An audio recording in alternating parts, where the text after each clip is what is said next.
Hello dear, आपका इस video के अंदर बहुत बहुत वेलकम है भाई।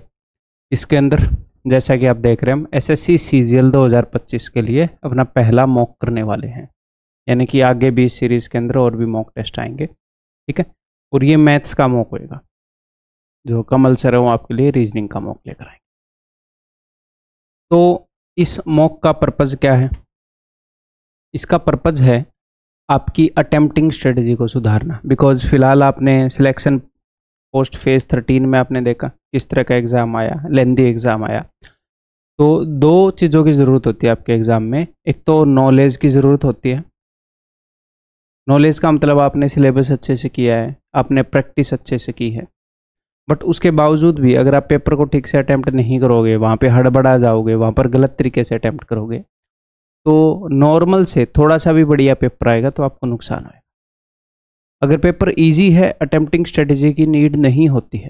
क्यों? क्योंकि टाइम बच जाता है, और टाइम है तो अटेम्प्टिंग स्ट्रेटजी की क्या ज़रूरत है भाई। अटेम्प्टिंग स्ट्रेटजी है ही इस चीज़ के लिए कि अगर टाइम कम बचे तो, ठीक है। तो knowledge plus attempting skills, attempting strategy, कौन से क्वेश्चन को छोड़ना है, कौन से को कब करना है, ये अटेम्प्टिंग स्ट्रेटजी है। तो इसकी ज़रूरत तब लोगों को महसूस होती है जब जब पेपर थोड़ा सा डिफ़िकल्ट आ जाए, पेपर थोड़ा सा अलग आ जाए, पेपर के अंदर कुछ भी ऐसी चीज़ आ जाए। तो अगर आपके पास ये हो तो पूरी दुनिया ये कहती रह जाएगी कि अब की बार तो पेपर में ये बदलाव था, वो बदलाव था, लेकिन आप निकल जाएंगे उस बार में, आपका सिलेक्शन हो जाएगा। तो ये बहुत ज़्यादा ज़रूरी है। तो ये पर्पज़ है अपना इस मॉक टेस्ट का, ठीक है। क्या मोटिव है कि भाई कोई भी टाइम वेस्ट ना हो आपका एग्ज़ाम के अंदर, कम टाइम के अंदर ज़्यादा मार्क्स, ये अटेम्प्टिंग स्ट्रेटजी का मोटिव होता है। अटेम्प्टिंग स्ट्रेटजी का मोटिव ये नहीं है कि 100 में से 100 क्वेश्चन ठीक करके आना ना। अगर आपकी नॉलेज ही 100 में से 80 क्वेश्चन करने की आपने ली है, तो 80 तक पहुंचना, ये ना हो कि आप 65 ही करके आ गए, बाकी आपने देखे नहीं ना, इसके पास पहुंचना। अगर आपको 80 आते हैं, आपने 80 कर दिए, यानी कि बिल्कुल बेस्ट अटेम्प्टिंग स्ट्रेटजी, या फिर पेपर बहुत आसान था, कोई भी हो सकता है इनमें से, ठीक है। 81 नहीं कर पाओगे, आपको नॉलेज ही नहीं है, फिर सिर्फ अटेम्प्टिंग स्ट्रेटजी के बेस पे 81 कैसे करोगे? वो तो तुक्का हो गया, ठीक है भाई। तो इस चीज़ को समझना, ये जो एग्ज़ाम होएगा ये इस तरीके का नहीं होएगा कि मैंने 25 बहुत बढ़िया बढ़िया क्वेश्चन उठा के कंपाइल कर दिए हों।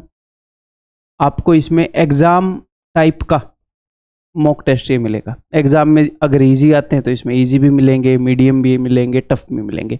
जैसा आपका एग्जाम आता है वो लेवल आपका रहेगा। तो जो अपना पहले प्रीवियस ईयर पेपर्स हुए हैं, एक्चुअल पेपर, उसका लेवल थोड़ा सा मैंने ऊपर कर दिया, उसकी टफ शिफ्ट का, और उसके अंदर जो न्यू पैटर्न के क्वेश्चन आए हैं अपने, वो मैंने डाल दिए, ठीक है। और इसके अलावा एक और चीज़ डिस्कस करी है कि एक मॉक तो इस फॉर्मेट में होएगा जैसे फिलहाल मैं कर रहा हूँ, और एक मॉक आपको ऐप में मिलेगा। एक मॉक आपको ऐसे वीडियो फॉर्मेट में मिल जाएगा, एक ऐप के अंदर मिल जाएगा। अभी जो वीडियो मॉक मिलेगा उसमें क्या होगा, मैं आपके सामने 25 क्वेश्चन होंगे, तो मैं आपके साथ अटेम्प्ट करूंगा। मैं खुद को ये इमेजिन करूंगा कि मैं एक एवरेज स्टूडेंट हूँ, तो एक एवरेज स्टूडेंट को क्या डिसीजन लेना चाहिए, कब कौन सा क्वेश्चन छोड़ना चाहिए, बिल्कुल जैसे आप अटेम्प्ट करोगे साथ साथ मैं चलूंगा, ठीक है। तो आपकी अटेम्प्टिंग स्ट्रेटेजी सुधरेगी। फिर मैं जो इवन कोचिंग सेंटर की ऐप है उसमें आपको एक मॉक दूंगा, ठीक है। उसके अंदर आपको मॉक मिलेगा, उसके टेक्स्ट सॉल्यूशन मिलेंगे, प्लस में अगर कोई डिफ़िकल्ट क्वेश्चन है उसके वीडियो सॉल्यूशन फिर मैं ऐसे ही यूट्यूब के ऊपर लेकर आ जाऊंगा। मतलब एक बार उसको हम डिस्कस भी कर लेंगे, कैसा मॉक था, क्या करना चाहिए था, ठीक है। फिर एक और आपको वीडियो मॉक मिलेगा जैसा अब मिलने वाला है, फिर एक और ऐप के अंदर मिलेगा। तो मैंने तो यही सोचा है, ठीक है। ऐप के अंदर कुछ भाई अभी टेस्ट कर रहे हो कि वो मॉक मार्क ठीक से चल रहे हैं कि नहीं चल रहे हैं। अगर वो होएगा तो यही होएगा, नहीं तो हो सकता है 1-2 दिन लेट भी हो जाए। अदरवाइज यही है, एक वीडियो मॉक एक ऐप पे, एक वीडियो मॉक एक ऐप पे, ठीक है। तो ये बताओ ये कैसा लगा आपको? ठीक है भाई, स्टार्ट करते हैं फिर। तो अभी आपके सामने 25 क्वेश्चन आएंगे भाई, एक एक करके मैं आपके साथ अटेम्प्ट करूंगा। आपने करना क्या है, जैसे ही क्वेश्चन आए आपने पॉज करना है और आपने एक डिसीजन लेना है उस क्वेश्चन के ऊपर। उसको पढ़ के क्या डिसीजन लेना है, ये मैंने आपकी आंख बनाई है, पलकें भी बना दी है, देख लो। जैसे ही आपकी नज़र क्वेश्चन के ऊपर पड़े तो या तो क्वेश्चन की स्टेटमेंट आपको शांति से पढ़नी है, एक तो लोग बहुत ही हड़बड़ाहट रखते हैं, लोग ये बोलते हैं कि 15 सेकंड में इस क्वेश्चन को कर दो। जो भी आपको बोलता है 15 सेकंड में इस क्वेश्चन को कर दो, या तो वो पेपर में बैठा नहीं है, बैठ के नहीं होएगा ऐसे है। फिर लगा लो 25 क्वेश्चन इंटू 15 सेकंड, हर एक क्वेश्चन ऐसे होने लगा स्टेटमेंट्स पढ़ के समझ के। और कुछ क्वेश्चन सरप्राइज भी करते कैंडिडेट को, थोड़े से ट्विस्ट होते हैं, थोड़े से डिफिकल्ट होते हैं, एक आधी बार नए टाइप के हो जाते हैं। ठीक है। तो क्वेश्चन हम शांति से पढ़ेंगे, और शांति से पढ़ोगे तभी समझ में आएगा, तभी राइट डिसीजन ले पाओगे। इतना टाइम होता है कि आप शांति से पढ़ पाओ। हाँ, मैं सिलेक्शन फेज 13 के एग्जाम को भी कंसिडर करके ही बोल रहा हूँ। ठीक। तो अगर आपको ये लगा कि ये क्वेश्चन मैं कर सकता हूँ, और लेस टाइम का मतलब कि बिना ज़्यादा टाइम लिए कर सकता हूँ, लेस टाइम छोड़ दो, I can do it without taking so much time, without taking more time. एक नॉर्मल से टाइम में, कोई क्वेश्चन कम टाइम में होगा, कोई नॉर्मल से टाइम में होगा, उसे कर दो। आपने क्वेश्चन पढ़ा, इस कैटेगरी का है, कर दो। नेक्स्ट, आप कर सकते हो बट ज़्यादा टाइम लगेगा, आपको ये लग रहा है कि यार ये लेंदी है, टाइम खा जाएगा, या फिर आपको लग रहा है कि यार शायद मैं कर सकता हूँ, पक्का नहीं पता, तो आप क्या करोगे, बिकॉज ये क्वेश्चन डूएबल है, आपको फील हो रहा है आप कर सकते हो, थोड़ा टाइम लगेगा, या फिर आपको लग रहा है मैं कर ही लूँगा, तो इसे मार्क एंड रिव्यू कर देंगे। स्किप नहीं करना बोलते, इसको बोलते हैं मार्क एंड रिव्यू करना। आपने क्वेश्चन को निशान लगाकर छोड़ दिया क्योंकि आप कर सकते हो। तीसरी कैटेगरी है, क्वेश्चन आपने पढ़ा, या तो आपको समझ में नहीं आया, या आपको लग रहा है यार इसको कैसे करूं, पता नहीं होएगा कि नहीं होएगा, उसको मार्क एंड रिव्यू नहीं करना, उसको स्किप करना है चुपचाप। क्योंकि इस क्वेश्चन का रंग, मान लो जहाँ तक पुराना पैटर्न था, इसका ग्रीन हो जा रहा है, इसका वोयलेट हो जा रहा है, और इसका रेड हो जा रहा है, तो एट द एंड आपके पास एक कलर कोडिंग होगी कि ग्रीन वाले क्वेश्चन तो हो गए हैं भाई, छेड़ने नहीं है, सिर्फ पहले ये वोयलेट या जो भी इसका रंग होता हो अब की बार नए वाले एडिक्यूटिव वाले में, उन वाले क्वेश्चन को छेड़ना है, उसके बाद इन रेड वालों को छेड़ना है। ठीक है। अगर सर हमारा पेपर लेंदी आया फेज 13 वाला तो क्या होगा, तो भी यही स्ट्रेटेजी चलेगी। उस केस में हो सकता है स्किप थोड़े से ज़्यादा हो जाएं, अगर लेंदी क्वेश्चन है आप ना करो फर्स्ट राउंड में, हो सकता है थोड़े से ज़्यादा क्या बोलते हैं मार्क एंड रिव्यू हो जाए, थोड़े से कम अटेम्प्ट हो, उसके बाद मार्क एंड रिव्यू वाले हो जाएंगे। सर वहाँ पर तो लग नहीं रहा था कि एक भी राउंड होएगा, ये 2 राउंड डेफिनेटली होंगे। मैंने आपको अटेम्प्टिंग स्टडी अभी आपको बताया था एग्जाम में कैसे क्वेश्चन आए थे, क्या हुआ था। तो अगर आप ठीक ठाक तरीके से करो, अगर आप अच्छे से अटेम्प्टिंग स्ट्रेटेजी लगा पाओ, तो ये हो पाता है एग्जाम में। क्योंकि जो सिर्फ ऐसे क्वेश्चन जो फर्स्ट राउंड में ऐसे ऐसे बच्चा कर सकता है, वो बहुत ज़्यादा आप तेज निकल जाओगे। आपको अपने मॉक्स के अंदर भी यही लगानी है, अगर आप ये लगाओगे आपको खुद असर दिखेगा। ठीक है। नेक्स्ट, और मॉक की अपग्रेडेशन के लिए, मॉक के अंदर इम्प्रूवमेंट के लिए कोई भी सजेशंस हैं तो डेफिनेटली आप कमेंट कर सकते हो। एक बार मॉक देख लो, उसके बाद इनका जो डिफिकल्टी लेवल है ऊपर नीचे होता रहेगा। ये मैं पहले ही बता रहा हूँ, इसका पर्पज है भाई अटेम्प्टिंग स्ट्रेटजी। कहीं ये बोलो कि 25 के 25 क्वेश्चन डिफिकल्ट क्यों नहीं लाए, जैसा आपका एग्जाम आएगा वैसे लेकर आया, ऐसा ही आता है। बहुत टाइम से पढ़ा रहा हूँ मैं। तो स्टार्ट करूँ मैं? स्टार्ट कर देता हूँ, आपने ये ध्यान रखना है, आगे बढ़ते हैं। ठीक है। हमने ये देखना है कि जैसा अपना रियल एग्जाम है उसके अंदर हम कैसे करेंगे। ये लो, Ravi borrows a sum of this much at the end of 12% per annum simple interest at the end of the first year. उसने इतने रुपए दे दिए। ठीक है। Ravi clears all the pending dues at the end of the second year including interest payment that accrued.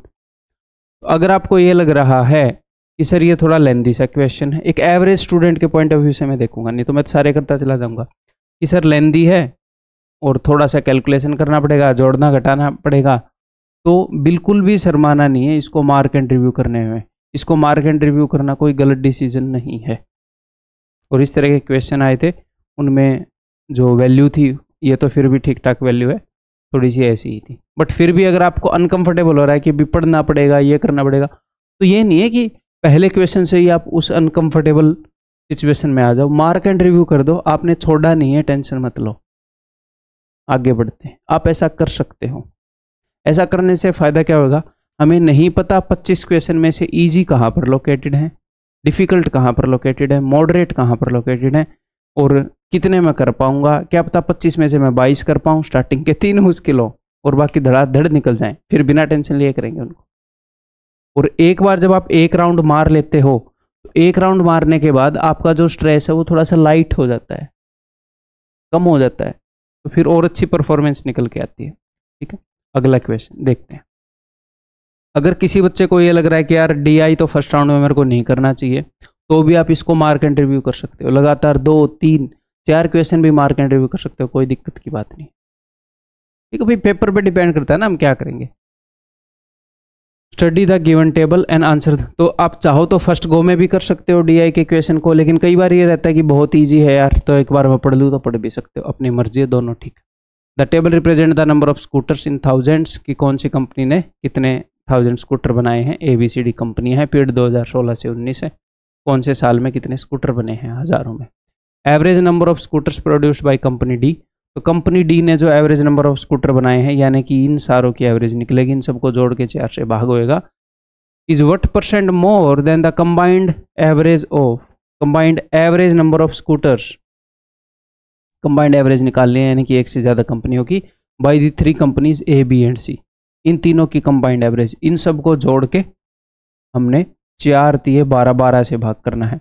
तो time लेगा ना ये मार्क एंड रिव्यू। सर क्या सीरियसली मार्क एंड रिव्यू। आगे बढ़ो, अगर ये पेपर आएगा जो मैं बता रहा हूँ आपको।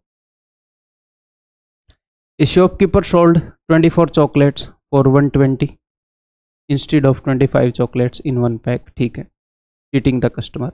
What is the gain if the shopkeeper bought the chocolates for ₹90। सोचो एक बार। देखो, ये प्रॉफिट एंड लॉस का एक मतलब कि ऐसा क्वेश्चन नहीं है कि बार बार इस लैंग्वेज में क्वेश्चन मिले, उससे थोड़ा सा हटके है। तो हो सकता है आपको इसे समझने में थोड़ी प्रॉब्लम हो रही हो, थोड़ा सा डाउट हो रहा हो कि यार कैसे करूं। मार्क एंड रिव्यू, आगे 3 क्वेश्चन मैंने मार्क एंड रिव्यू करा, ऐसे ही होता है। आगे बढ़ो, देखो pipe Q can fill the tank in 50 hours while pipe R में fill in 40 hours. Q and, ये आप टाइम एंड वर्क का टिपिकल क्वेश्चन, ये आप करने की कोशिश कर सकते हो। टोटल वर्क लिखेंगे, करते हैं। तो भैया 50 और 40 का LCM लेंगे, कितना हो जाएगा जी 200। टोटल वर्क हो गया 200। पाइप Q जो है, अब एक और बात, कई लोग ऐसे बोलते हैं 200 ले लिया, Q ये कर दिया। अगर आप मेंटली कर पाओ, इसे मेंटली लिख पाओ, हड़बड़ाहट में गलती करने का लाइसेंस नहीं है आपके पास। गलती करोगे पेपर में मार खाओगे। अभी पेपर में आप कुछ दिन बाद जाओगे, मॉक टेस्ट में करके देख लो, हड़बड़ाहट नहीं करनी। ठीक है, तो 50 चौके ये 4 यूनिट भरेगा, और R जो है वो 5 यूनिट भरेगा, 40 पंजे। ठीक है, together for 5 hour. Q and R pipes are opened together for 5 hours, after which pipe W is also opened to empty the tank. तो ये 5 घंटे के लिए खोली गई। तो 5 और 4 9, 9 5 45, 45 यूनिट भर दिए होंगे। ठीक है, okay ji. After which pipe W is also opened, उसके बाद पाइप W को खोल दिया कि टैंक को एम्प्टी कर दे। All 3 pipes are open simultaneously for 20 hours. तीनों पाइप 20 घंटे के लिए खोली गई। जो तीनों पाइप खोली गई वो 20 घंटे के लिए खोली गई, क्योंकि बाद में इसने पाइप W को भी खोल दिया ना। ठीक है जी। To reach half level mark, टंकी के हाफ लेवल मार्क तक। टंकी में 200 लीटर पानी आता है, तो हाफ लेवल मार्क कब होगा, जब 100 लीटर पानी हो जाएगा। तो 100 लीटर पानी भरा है इन सब ने मिलकर। ठीक है, पहले 45 लीटर भर चुका था, तो 100 माइनस 45, 55 लीटर पानी भरा है इन तीनों ने मिलकर 20 घंटे में। अगर 20 घंटे में 55 लीटर भरा है, तो 1 घंटे में कितना भरा होगा, 55/20, 5 चौके 5 11। अब देखो, इन सब ने मिलकर इतना भरा है। अगर मैं ये बोलता इन सब ने मिलकर 5 और 4 9 और 1 10, मान लो इन सब ने मिलकर 10 यूनिट भरा है, तो आप क्या बोलते, 10 में से आप 5 और 4 का सम घटा देते, 10 माइनस 5 और 4। सेम यहाँ पर करना है। ये भले ही नेगेटिव वर्क कर रहा हो, पॉजिटिव वर्क कर रहा हो, इन तीनों का सम ये आया है ना, तो उसमें से घटा दो, साइन तो अपने आप आ जाएगा ना। तो 11/4 में से घटा दो 5 और 4 9, 4 नहीं में 36, 11 माइनस 36, 25/4, नेगेटिव का 25/4, यानी कि ये एम्प्टिंग पाइप है। 1 घंटे में 25/4 यूनिट खाली करता है। How much time will pipe W alone take to empty the entire tank. तो 200 यूनिट को एम्प्टी करने में 1 घंटे में 25/4 यूनिट खाली करने वाला दरिंदा 8 चौके 32 घंटे ले लेगा। Option D. ठीक है, तो क्या ये डूएबल है? जी हाँ, ये डूएबल है। ये जितना भी टाइम ले अपना, 30 सेकंड, 45 सेकंड, अब आपकी कैलकुलेशन के हिसाब से, आपकी स्पीड के हिसाब से ये डूएबल है। जब आप पहले पढ़ोगे तो आपको पता है कि यार क्वेश्चन को फॉलो ही करना है, ठीक है। और कुछ क्वेश्चन मैं मार्क एंड रिव्यू करूं, आपको लगे मैं तो कर लेता तो भी कोई दिक्कत नहीं है। कुछ क्वेश्चन मैं कर दूं, आपको लगे मैं तो इतने लेंदी को छोड़ दूंगा तो भी कोई दिक्कत नहीं है। मोटा मोटी अंडरस्टैंडिंग मैं आपको बता रहा हूं। ये देखो,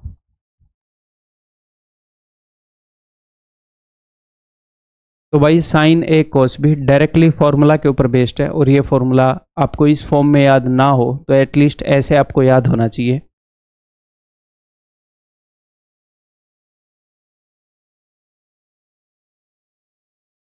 साथ में अगर कहीं पर रिवीजन की ज़रूरत है तो वो भी करते चलते हैं हम, ठीक है। कि हमें ये पता है कि साइन ए प्लस बी क्या होता है। साइन ए प्लस बी होता है sign A cos B plus cos A sine B, ठीक है। Sign A minus B, sign A cos B. Sign जो है बहुत ही सिंपल बनता है भाई। अगर साइन के पास ए और बी हो, साइन के पास दो खिलौने हैं, तो एक बार खुद लिया, एक बार कोस को दिया, एक बार कोस को दिया, एक बार खुद, इजीली खेल रहा है। बीच में प्लस है तो प्लस, माइनस है तो माइनस। लेकिन यही दो खिलौने कोस को दे दो आप, सी से कोस, सी से कमीना बंदा क्या करेगा, दोनों खिलौने से खुद खेलेगा, कोस ए कोस बी। और जब इसका मन भर जाएगा तो साइन को देख, पहले दोनों खिलौने से खुद खेला, जब इसका मन भर गया तो दिया कि ले यार खेल ले अब क्या है। और बीच में प्लस है तो माइनस, और कोस को दोनों खिलौने दो, दोनों के बीच में माइनस लगा हुआ है, तो कोस को खेलना तो खुद ही है, कोस ए कोस बी प्लस साइन ए साइन बी, ठीक है। रिवीजन करवा रहा हूं मैं। ये पहला फॉर्मूला है, ये दूसरा, ये तीसरा, ये चौथा। आपको ये चारों फॉर्मूले याद होने चाहिए। यहीं पे करा दूं क्या? चारों फॉर्मूले याद होने चाहिए, ठीक है। और अब देखो, अगर मैं पहले दूसरे फॉर्मूले को जोड़ूंगा तो क्या आएगा, साइन ए प्लस बी प्लस में साइन ए माइनस बी, तो एंड वाला पोर्शन कट जाएगा। तो sign A cos B, sign A cos B दो बार आएगा, तो क्या आएगा, दो बार साइन ए कोस बी आएगा। जब आप पहले में दूसरा जोड़ दोगे, जब आप पहले में से दूसरा घटा दोगे, तो आपको पता है, देखो जब आप इसमें से इसको घटा दोगे, ये तो माइनस हो जाएगा, प्लस हो जाएगा, सेकंड वाला पार्ट आ जाएगा, तो आ जाएगा 2 कोस ए साइन बी। तो हम तो इससे भी अंदाजा लगा सकते हैं कि साइन ए कोस भी आया है, यानी कि साइन का फॉर्मूला था। एक खिलौना साइन के पास, एक खिलौना कोस के पास, यानी कि साइन का फॉर्मूला है। एक खिलौना कोस के पास, एक साइन के पास, यानी कि साइन का है, और कोस को ए मिला है, यानी कि नेगेटिव हुआ है, फर्स्ट में से सेकंड गया है। ऐसे ही थर्ड और फोर्थ को अगर आप जोड़ोगे, तो इसमें आपको ये पता है कि दोनों खिलौने कोस के पास हैं या फिर दोनों खिलौने साइन के पास है, तो जब आप इनको जोड़ोगे तो ये वाला पोर्शन खत्म हो जाएगा, तो यानी कि 2 कोस ए कोस बी। जब दोनों खिलौने कोस के पास हैं, यानी कि कोस वाले दोनों फॉर्मूले जोड़ दिए हैं, और जब आप इसमें से इसको घटा दोगे, तो अब आप देखो ये माइनस हो गया, ये माइनस हो गया, तो ये वाला पोर्शन तो कट गया, तो -2 साइन ए कोस बी, यानी कि कोस के प्लस वाले फॉर्मूले से हम हमेशा प्लस वाली आइडेंटिटी में से माइनस वाली आइडेंटिटी घटा रहे हैं, प्लस वाले फॉर्मूले में से माइनस वाला घटा रहे हैं, ये है। तो ये फॉर्मूला अगर आपको डायरेक्टली याद नहीं है तो इतना का आपको पता होना चाहिए कि अच्छा साइन ए कोस बी, तो यानी कि खिलौने साइन के पास थे, तो 2 साइन ए कोस बी क्या होता है, साइन ए प्लस बी के अंदर जोड़ दिया जाता है साइन ए माइनस बी, तो यहाँ पर उत्तर हो जाएगा ये, ठीक है। सेकंड ऑप्शन भी सेम है क्या? नहीं, वो घटाया गया है। क्लियर है ब्रदर? क्या ये आपको याद रखने में मदद करेगा? आगे बढ़ जाऊं तो डायरेक्ट क्वेश्चन बहुत ज़्यादा कुछ सोचना ही नहीं है भैया, बहुत ज़्यादा रिपीटिटिव है इस तरह के क्वेश्चन, ठीक है। a प्लस बी की वैल्यू दे दी है, इस पूरे को a मान लो या x मान लो, ये पूरा y है, x प्लस वाई की वैल्यू दे दी है, x cube plus y cube की एक वैल्यू दे दी है, तो x cube plus y cube वाला फॉर्मूला, तो x cube plus y cube क्या होता है, एक्स प्लस वाई का होल क्यूब, यानी कि 4a प्लस 5b, यानी कि 35 का होल क्यूब। तो इसको ऐसे लिख लो, सोल्व करने की ज़रूरत नहीं है। सोल्व करने की ज़रूरत क्यों नहीं है सर? देखो x प्लस वाई का whole cube minus 3xy into x plus y, ठीक है, ऐसे ही होएगा। ये फॉर्मूला एटलीस्ट आपको याद होना चाहिए, ये फॉर्मूला। ठीक है, तो इधर भी x प्लस वाई कॉमन है, इसके अंदर भी मतलब x प्लस वाई है और इसके अंदर भी x प्लस वाई है, तो दोनों में कॉमन है, तो डेफिनेटली 35 कटने वाला है। तो क्यूब करने की जहमत मत उठाओ, कभी भी मत उठाओ। फॉर्मूला में याद है x प्लस वाई का whole cube -3 into x into y, यानी कि दिस इंटू दिस, तो 5 चौके 20 ए बी इंटू में x प्लस वाई यानी कि 35, जो कि इक्वल है इसके। इसी को एक्सपेंड किया ना मैंने x क्यूब वाई क्यूब को, 21875। तो ये 35 पक्का कॉमन मिलेगा, तो 35 को सीधा काट देते हैं भाई। एक 35 यहाँ से, एक 35 यहाँ से, 35 का पाड़ा नहीं आता तो पहले 5 से काट लो। 5 चौके 20, 5 दिए 15, 5 7 35, 5 5 25, मेरे को भी नहीं आता 35 का। ठीक है, 5 से काट लिया, अब 7 से काट लो। 5 और 7 से बनता है ना 35, तो 7 6 के 42, 1 7 दूनी 14, 3 7 5 35। ठीक है, अब फिर से उसके अंदर यहाँ पर भी 2 5 है, यहाँ पर 2 5 नहीं है, तो 1 5 से ही काट लेते हैं। 5 7 35, 5 चौके 20, 5 से 125। अब देखो 7 5 35, 3 7 21 और 3 24, और मेरी कैलकुलेशन थोड़ी स्लो हो रखी है, इतने टाइम से नहीं पढ़ाया है, तो बियर विद इट, स्पीड तेज़ कर लो अगर आप मुझे तेज़ कैलकुलेट करते हुए देखना चाह रहे हो तो 245 में से क्या घटाऊं कि 125 आ जाए, तो भैया 20 और 2 में से 1 गया, 120।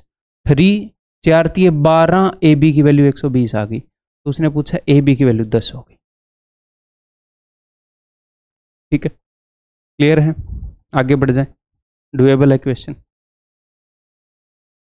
पढ़ो एक बार, डिसाइड करो डुएबल है कि नहीं।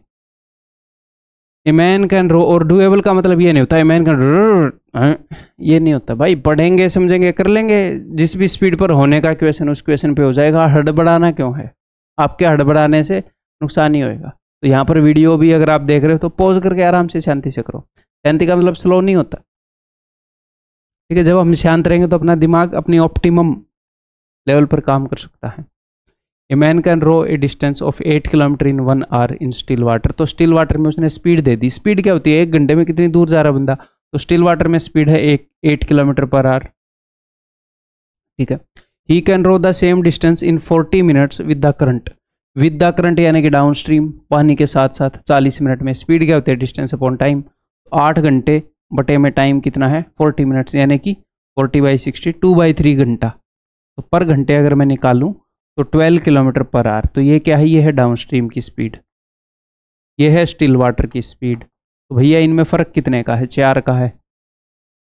डाउन स्ट्रीम क्या होता है, पानी की और नाव की दोनों की स्पीड, यानी कि 8 और 4 12, 4 है पानी की स्पीड। तो अपस्ट्रीम की स्पीड क्या हो जाएगी, इससे 4 और कम। आपको वैसे ऐसे करने की जरूरत नहीं थी, इनमें 4 का फर्क है, 4 का और फर्क कर दो, बट ऐसे भी कर लो, डजेंट मैटर। ठीक है, तो पानी की स्पीड 4 है, स्ट्रीम की स्पीड, तो 8 में से 4 गया 4, अपस्ट्रीम की स्पीड 4 है। ठीक, find the total time taken him to row a distance of 20 kilometre with the current, तो 20 किलोमीटर विद द करंट यानी कि 12 की स्पीड से, and to the starting point यानी कि 20 किलोमीटर अपस्ट्रीम 4 की स्पीड से। ये अपना उत्तर है ब्रदर। ये कितना हो जाएगा, 4 5 20, ठीक है, 4 3 12, 4 5, ये हो गया 1 2/3, 1 घंटा 40 मिनट, तो 6 घंटे 40 मिनट ऑप्शन है।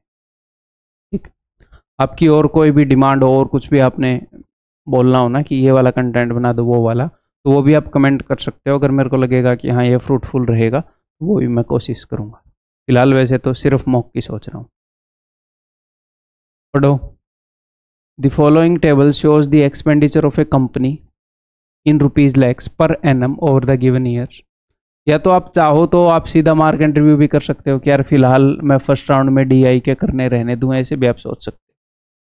या फिर पढ़ के आप देखो, पढ़ के भी इसको पता लगेगा कि नहीं फिलहाल करने का फायदा नहीं है, छोड़ देते हैं। पढ़ो, Ravi and Mohan each have a collection of pens.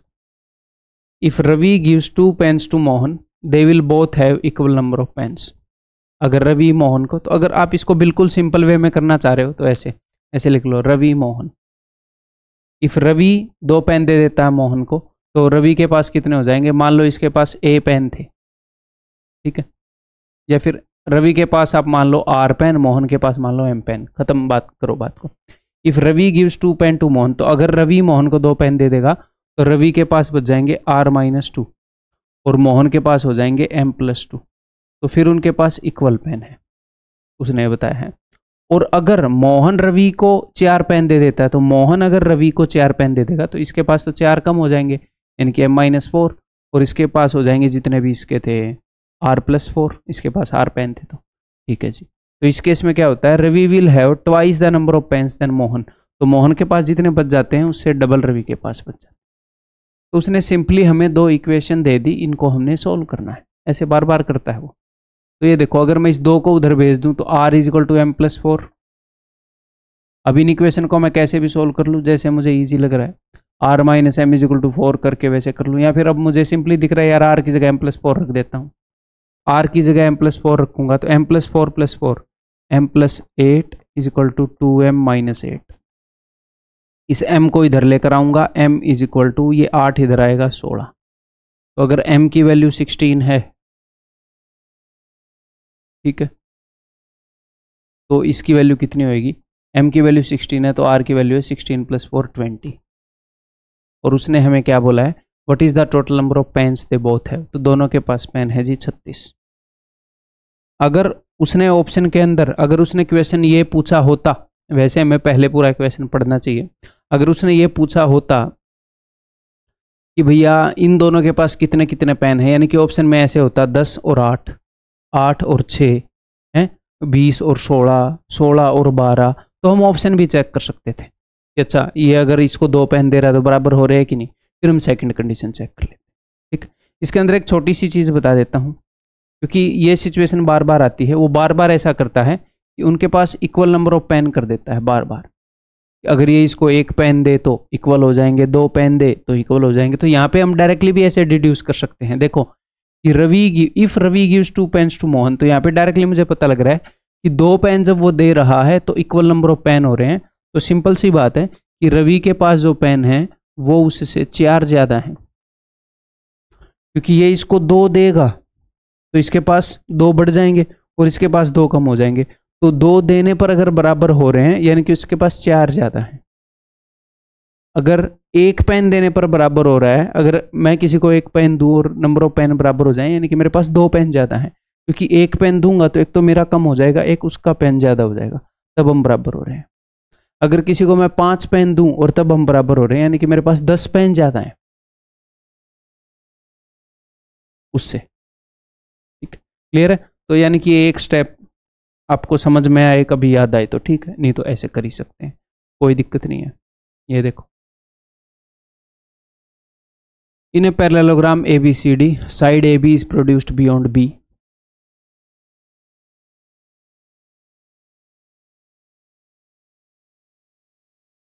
और एक और बात, जैसे मान लो ज्योमेट्री का क्वेश्चन आ गया तो अपने हाथ पैर मत फुलाया करो, वो इजी भी हो सकता है, मुश्किल भी हो सकता है, मॉडरेट भी हो सकता है, परसेंटेज का भी ऐसा हो सकता है कि नानी याद आ जाए आपसे निकले ही नहीं। तो ना किसी चैप्टर को ऐसे लाइटली लेना है, थोड़ी मोटी धुक होएगी आपकी बच्चों की एडवांस मैथ में, ट्रिग्नोमेट्री और ज्योमेट्री इनको देखकर, बट मन को ये याद दिलाना है कि कोई नहीं यार एक बार पढ़ लूँ क्या है। ठीक है, उसके बाद अगर ना हो, देखते ही नहीं हुआ, नहीं समझ में आया, तो फिर वही बात है, लग रहा है शायद कर लूंगा तो मार्क एंड रिव्यू, लग रहा है यार पता नहीं होगा कि नहीं, तो स्किप, सिंपल आगे बढ़ो, सोचना नहीं है बहुत ज़्यादा। ठीक है, देखो in a parallelogram ABCD, side AB is produced beyond B to a point E such that AB is twice of BE। ये जो AB है ये BE का डबल है, यानी कि अगर ये A है तो ये 2A है। ठीक है जी। The line ED meets BC, ED meets BC at F, यानी कि इसको ज्वाइन कर दिया। ठीक है, in what ratio does F divides BC, F इसको किस रेशियो में डिवाइड करता है। तो बहुत ही ज़्यादा रिपीटेटिव क्वेश्चन है। ठीक है, तो देखो कैसे करेंगे इसको। तो देखो भाई, पैरेललोग्राम में ऑपोजिट साइड्स पैरेलल होती हैं। आप बोलोगे जी हाँ पैरेलल है, ये पैरेलल है, जी हाँ। तो यहाँ पर बहुत सारे सिमिलर ट्रायंगल्स बन जाते हैं। अगर मैं आपको बोलूँ, करने से पहले एक बार मैं आपको बताना चाहूँगा अगर आपने नहीं किया तो देखो, जब हम किसी भी ट्रायंगल के बेस के पैरेलल लाइन खींचते हैं तो एक छोटा ट्रायंगल और एक बड़ा ट्रायंगल सिमिलर होते हैं, जी हाँ। और जब भी 2 पैरेलल लाइंस होती हैं उनके बीच में ऐसे क्रॉस मार देता है ना कोई, चाहे वो कैसे भी मार दे, ऐसे क्रॉस, तो भी सिमिलर ट्रायंगल्स क्रिएट होती हैं। ठीक है, ये यहाँ पर भी ऐसे भी अगर मार दे, ये दोनों सिमिलर है। ठीक है, तो यहाँ पर देखो एक ये वाली ट्रायंगल और एक पूरी बड़ी ट्रायंगल, क्यों? क्योंकि बेस के पैरेलल है लाइन, ये भी सिमिलर ट्रायंगल क्रिएट हुई। और ये इसको मैं बोलता हूँ डमरू, शिव जी का डमरू। तो ये डमरू जब ऐसी किसी भी शेप का डमरू हो, अगर ये पैरेलल हुए तो सिमिलर है, ये और ये। तो यहाँ पे एक डमरू देखो बीच में से पकड़ के बजा सकते हो, ये दोनों पैरेलल हैं, तो ये दोनों भी सिमिलर हैं। ठीक है, तो अगर ये दोनों सिमिलर हैं, ये बड़ी वाली के सिमिलर है, तो ये और बड़े वाले भी सिमिलर हैं। मैं जस्ट आपको ये दिखाना चाह रहा हूँ, देखो यहाँ पर ये इतने सिमिलर ट्रायंगल के पेयर्स बन रहे हैं। ठीक है, अब जो इन्फॉर्मेशन दी है उसके हिसाब से हम देखेंगे कौन सा यूज़ कर रहे हैं। तो उसने हमें ये बताया है कि भैया ये ए है तो ये 2a है, तो इन दोनों ट्रायंगल के बारे में उसने रिलेशनशिप दे दी है मेरे भाई। छोटी ट्रायंगल की साइड अगर 1 है तो बड़ी ट्रायंगल की साइड 3 है। अगर ये 1 है, अगर ये 1 है तो ये पूरा 3 है। तो वही सेम यहाँ पर लागू होगा। छोटी ट्रायंगल की साइड अगर 1 है तो बड़ी ट्रायंगल की साइड 3 है, यानी कि ये x है तो ये 3x है। और बिकॉज ये 3x है तो ये सामने वाला भी 3x होएगा। पैरेललोग्राम की ऑपोजिट साइड्स इक्वल होती हैं, तो ये पूरा 3x है, ये x है तो ये 2x होएगा। तो उसने यही पूछा है कि ये पॉइंट किस रेशियो में डिवाइड करता है। ठीक, क्लियर है? तो in what ratio does f divides BC? वो ऐसे B से लेकर C की तरफ जा रहा है ना, तो 1:2 बोलोगे, 2:1 मत बोल देना, इसमें है भी नहीं 2:1 वैसे ना। ठीक है, यहाँ पर वो ये भी पूछ सकता है आपसे कि इन दोनों ट्रायंगल्स के एरिया का रेशियो क्या है। बिकॉज आपको पता है ये दोनों ट्रायंगल जो हैं सिमिलर हैं, डमरू वाला केस है, और ये x है ये 2x है, यानी कि इनकी कॉरस्पॉन्डिंग साइड्स में से ये डबल है इसकी साइड, ये 1 है तो ये 2 है, तो एरिया 1 और 2 का स्क्वायर 1:4 हो जाएगा। और बिकॉज आप इस छोटे वाली ट्रायंगल और इस बड़ी वाली ट्रायंगल एरिया का रेशियो भी निकाल सकते हो, तो वो इसका और इसका भी पूछ सकता है, ऐसे उसने पूछे भी हैं। और ठीक, और मेरे को आपने ये भी फीडबैक देना है क्वेश्चंस के ऊपर भी, और ये भी फीडबैक देना है स्पीड के ऊपर भी। वैसे स्पीड अपने हिसाब से आप तेज कर सकते हो, इस चीज़ को ध्यान में रखना। बस मेरी स्पीड तेज नहीं होनी चाहिए, मंदी हो तो आप तेज कर सकते हो। पढ़ो भाई, if the 9-digit number this is divisible by 36, then what is the negative value of this for the largest possible value of y given x and y are natural numbers। ठीक है, तो largest possible value of y के लिए ये ध्यान रखना है इस स्टेटमेंट में। ठीक है जी, तो ये तो बहुत ही टिपिकल क्वेश्चन है, पहले हमने बहुत सारे किए हैं, तो कर लेते हैं फिर फर्स्ट राउंड में, कोई दिक्कत नहीं है। 36 से डिविजिबिलिटी देखनी है, 36 बनता है 9 और 4 से, 9 चौके 36, तो पहले मैं देखूंगा डिविजिबिलिटी 4 से। और हमेशा इस तरह के क्वेश्चन को आगे पढ़ा करो। इसने बोला for the largest value of y, for the smallest value of y, तो ये पढ़ना है हमने। ठीक है, ओके। तो 4 की डिविजिबिलिटी यानी कि एंड के 2 डिजिट से बना हुआ नंबर 4 से डिवाइड होगा, तो साफ साफ दिख रहा है वाई की जगह पर अगर मैं 1 कर दूं तो 12 डिवाइड हो जाएगा। और 4 की डिविजिबिलिटी आपको पता है, अगर आपको 1 डिजिट मिल गया तो इसमें 4 जोड़ दो, अगली पॉसिबल वैल्यू 5 आ गई, 5 में 4 जोड़ दो, अगली पॉसिबल वैल्यू 9 आ गई। 1, 5 और 9 ये सारी पॉसिबल वैल्यू वाई की जगह। तो उसने बोला है भैया लार्जेस्ट, वाई की लार्जेस्ट वैल्यू के लिए, तो वाई की लार्जेस्ट वैल्यू है 9। ठीक है, तो अब हमें एक्स की वैल्यू निकालनी पड़ेगी। ठीक है, वो कैसे निकलेगी? 4 की डिविजिबिलिटी चेक कर ली, अब हम 9 की डिविजिबिलिटी चेक करेंगे। तो 9 की डिविजिबिलिटी में क्या करते हो, जो भी 9 के मल्टीपल्स हैं उनको काटते हो, तो वाई की वैल्यू तो ऑलरेडी 9 है, तो आप वाई को इग्नोर भी कर सकते हो चाहो तो।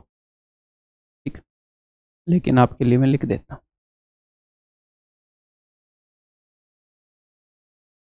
आप वैसे भी वाई को इग्नोर कर सकते थे, जहां पर भी 9 बन रहा है काटना ही है हमने। 6 और 3 9, 8 और 2 10 और 4 14, तो 14 में से 9 को काट दो, 5 बच गया। ठीक है, अब x में क्या जोड़ें कि भैया 9 बन जाए। ठीक है, एक महान व्यक्ति ने ही पूछा था कि 70 में क्या जोड़े कि 17 हो जाए, तो वो स्किल आपके पास होनी चाहिए। इन 5 में क्या जोड़े कि 9 हो जाए, तो x की वैल्यू 4 होगी, तो x इज़ 4 y इज़ 9, तो अंडर रूट एक्स की वैल्यू 4 है, y की वैल्यू 9 है, 9 5 45, ये हो गया जी अंडर रूट 49।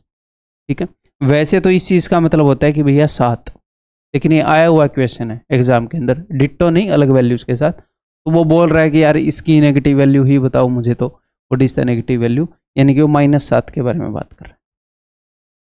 एक्चुअल में √49 मीन्स 7। अब वो खुद बोल रहा है इसकी नेगेटिव वैल्यू बताओ, तो वो यही कहना चाह रहा है कि भैया इसका नेगेटिव रूट बता दो आप।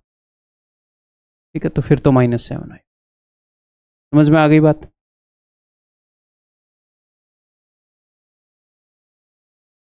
Two equal circles pass through each other's center. If the radius of each circle is 10 centimeter, then what is the length of the common chord? तो अगर किसी को याद है 10√3 तो ठीक है, किसी को याद नहीं है तो दिल छोटा नहीं करना है। दिल छोटा किया तो फिर दिल ब्लड पंपिंग का काम करता है, काम नहीं चलेगा। तो ये दो सर्कल हैं भाई, जो एक दूसरे के सेंटर से पास होते हैं। ऐसे इक्वल रेडियस के सर्कल ही एक दूसरे के सेंटर से पास हो सकते हैं, अदरवाइज तो पास नहीं होंगे। ठीक है, तो देखो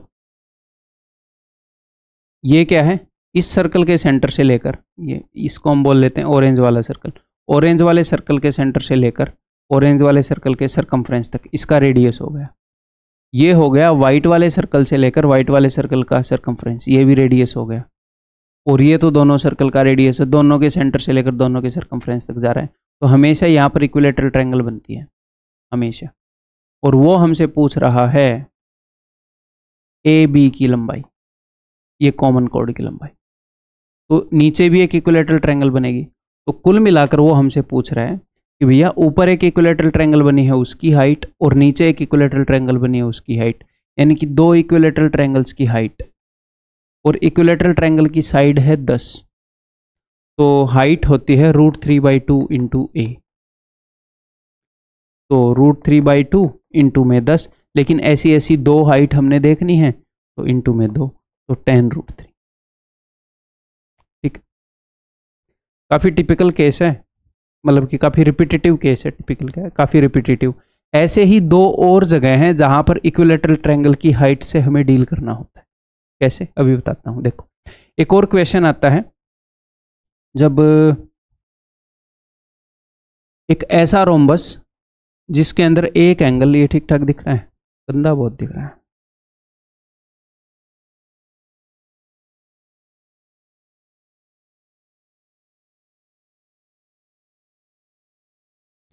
एक ऐसा रोम्बस जिसके अंदर 60 डिग्री का एंगल है एक। तो रोम्बस में सारी साइड बराबर होती हैं, आप बोलोगे जी हाँ, ये भी 60 डिग्री है, ये वाला एंगल 120 डिग्री हो गया। और हमें पता है रोम्बस जो है उसका डायगोनल एंगल को दो बराबर हिस्सों में बांटेगा, तो ये भी 60 हो गया।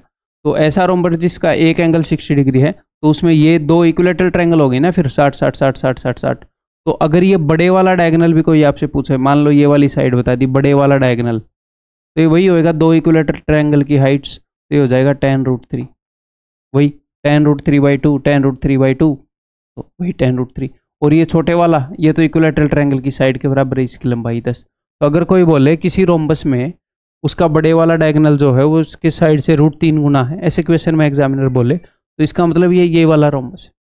तो ये भी दो इक्विलेटरल ट्रायंगल चिपके हुए हैं, ऐसी कंडीशन जो बार बार आती है अपने एग्जाम में। ठीक है, एक और आती है जो हेक्सागन है, अगर उसमें आपसे ये वाली चीज पूछी जाए, ये वाला डायगोनल, हेक्सागन में दो तरह के डायगोनल होते हैं।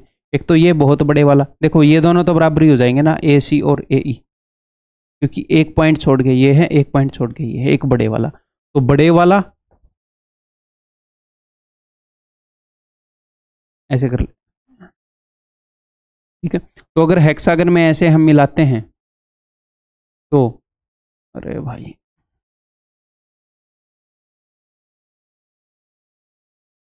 ये लो, अगर हेक्सागन में ऐसे हम मिलाते हैं तो 6 इक्विलेटरल ट्रायंगल बनती है, 1 2 ऐसे, 1 2 3 4, ये 5 और ये 6। तो ये अगर आप देखोगे ए ई दो इक्विलेटरल ट्रायंगल्स की हाइट है, तो ये अगर हेक्सागन की साइड ए है तो ये भी a√3 होती है, क्योंकि दो इक्विलेटरल ट्रायंगल्स की हाइट।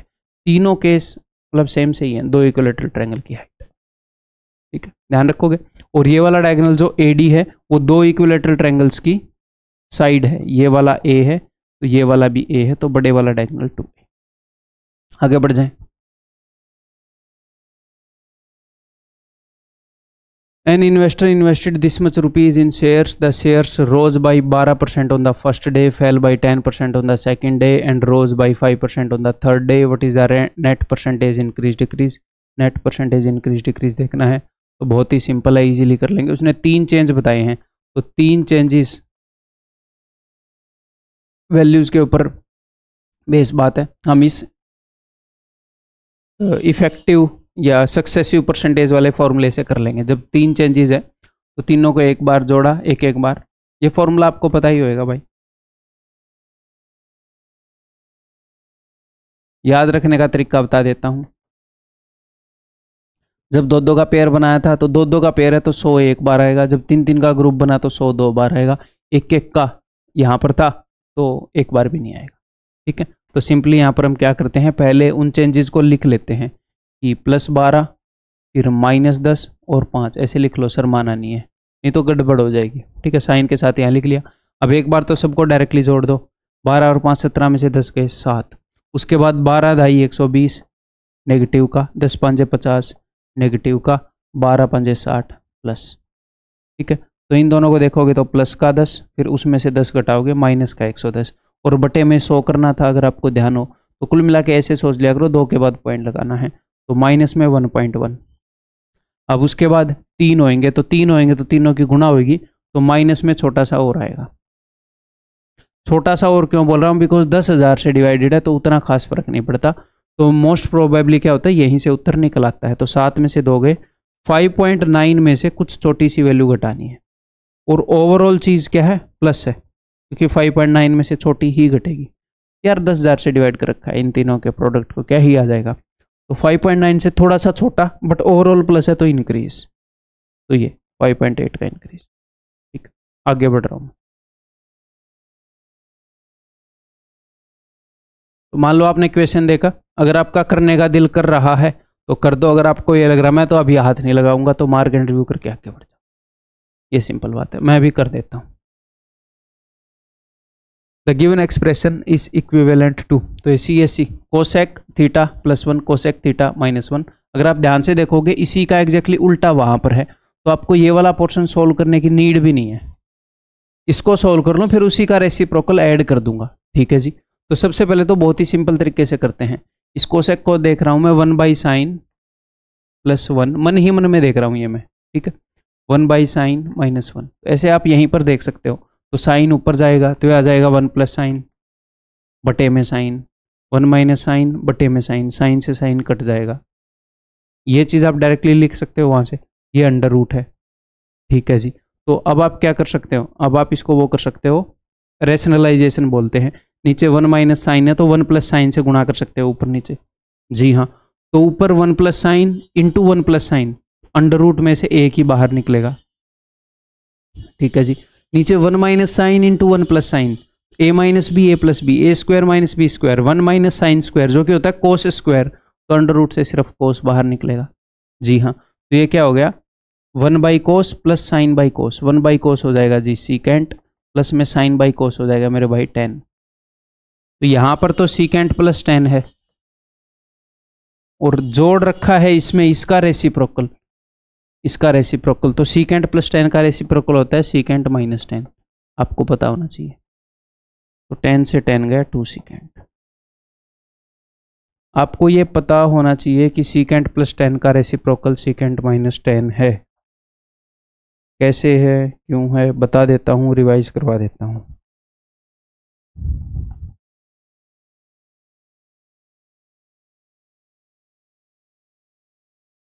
ठीक है, तो secant square -10 square is equal to 1 हमें पता है, cosecant square - cot square is equal to 1 हमें पता है। तो सिंपली इसको एक्सपेंड करो, a² - b² है, तो सीकेंट + 10 इंटू सीकेंट -10। अगर दो चीज़ों का प्रोडक्ट करने पर एक आ रहा है, यानी कि एक दूसरे के रेसिप्रोकल है, व्युत्क्रम है। ठीक है, या फिर आप ऐसे भी लिख सकते हो कि सीकेंट + 10 इज इक्वल टू 1/सीकेंट -10। तो अगर इसके ऊपर बहुत सारे अब तक क्वेश्चन आए हैं कि सीकेंट + 10 की आपको वैल्यू दे दी, ठीक है, कुछ भी दे दी भाई, और फिर सीकेंट -10 की वैल्यू आप डायरेक्टली बोल सकते हो ये होगी 3/5, इसकी उल्टी। क्लियर है? इनको जोड़ोगे, सॉरी सेकेंड माइनस 10, इनको जोड़ोगे तो 10 से 10 गया तो 2 सेकेंड की वैल्यू आ जाएगी इनका सम।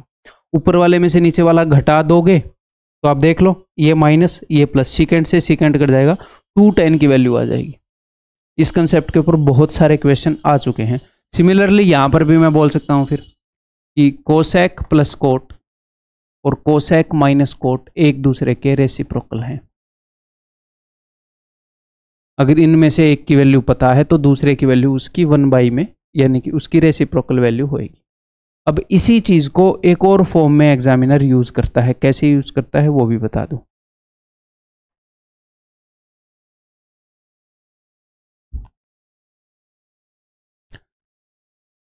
सीकेंड प्लस 10 को अगर आप ध्यान से देखोगे, इसको अगर आप ओपन अप करोगे तो ये है 1/cos और ये है sin/cos, नीचे cos कॉमन है तो ये है 1 + sin/cos। तो अगर मेरे पास 1 + sin दे रखा हो या 1 - sin दे रखा हो, तो अगर मैं उसको cos से डिवाइड कर दूंगा तो सीकेंड प्लस 10 और सीकेंड माइनस 10 बन जाता है। आपको याद कैसे रहेगा? देखो, या तो आपको 1 ± sin देता है वो, या 1 ± cos देता है। ये क्या है सर? देखो, ये है 1/sin, ये है cos/sin, तो नीचे sin तो कॉमन है, 1/sin cos/sin। इसको अगर आप खोलोगे तो 1/sin + cos/sin = 1 + cos/sin।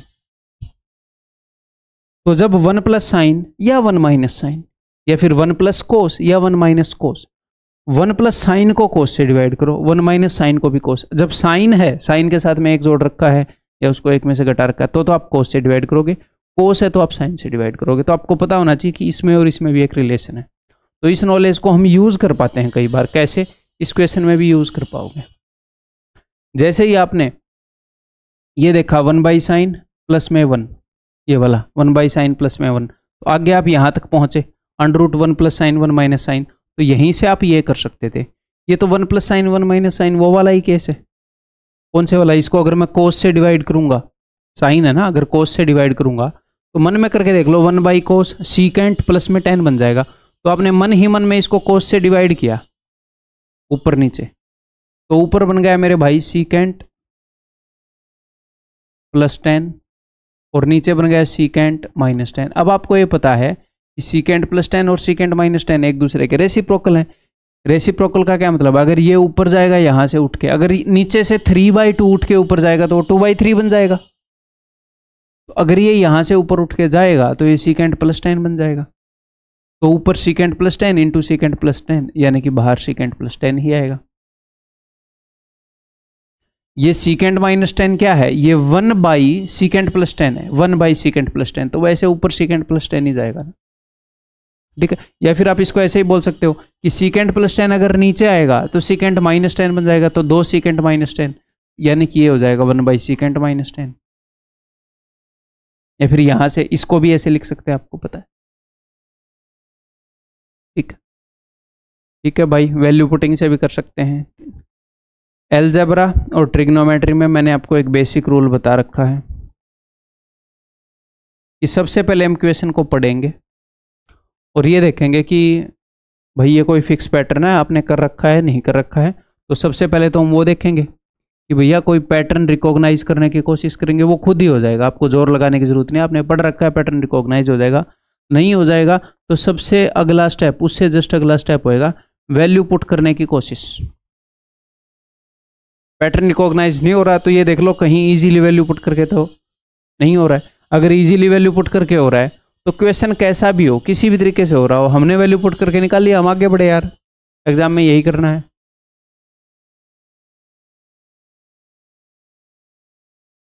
Find the area of the sector where the radius of the circle is 30 centimetre and length of the arc is. तो ये सेक्टर है भैया,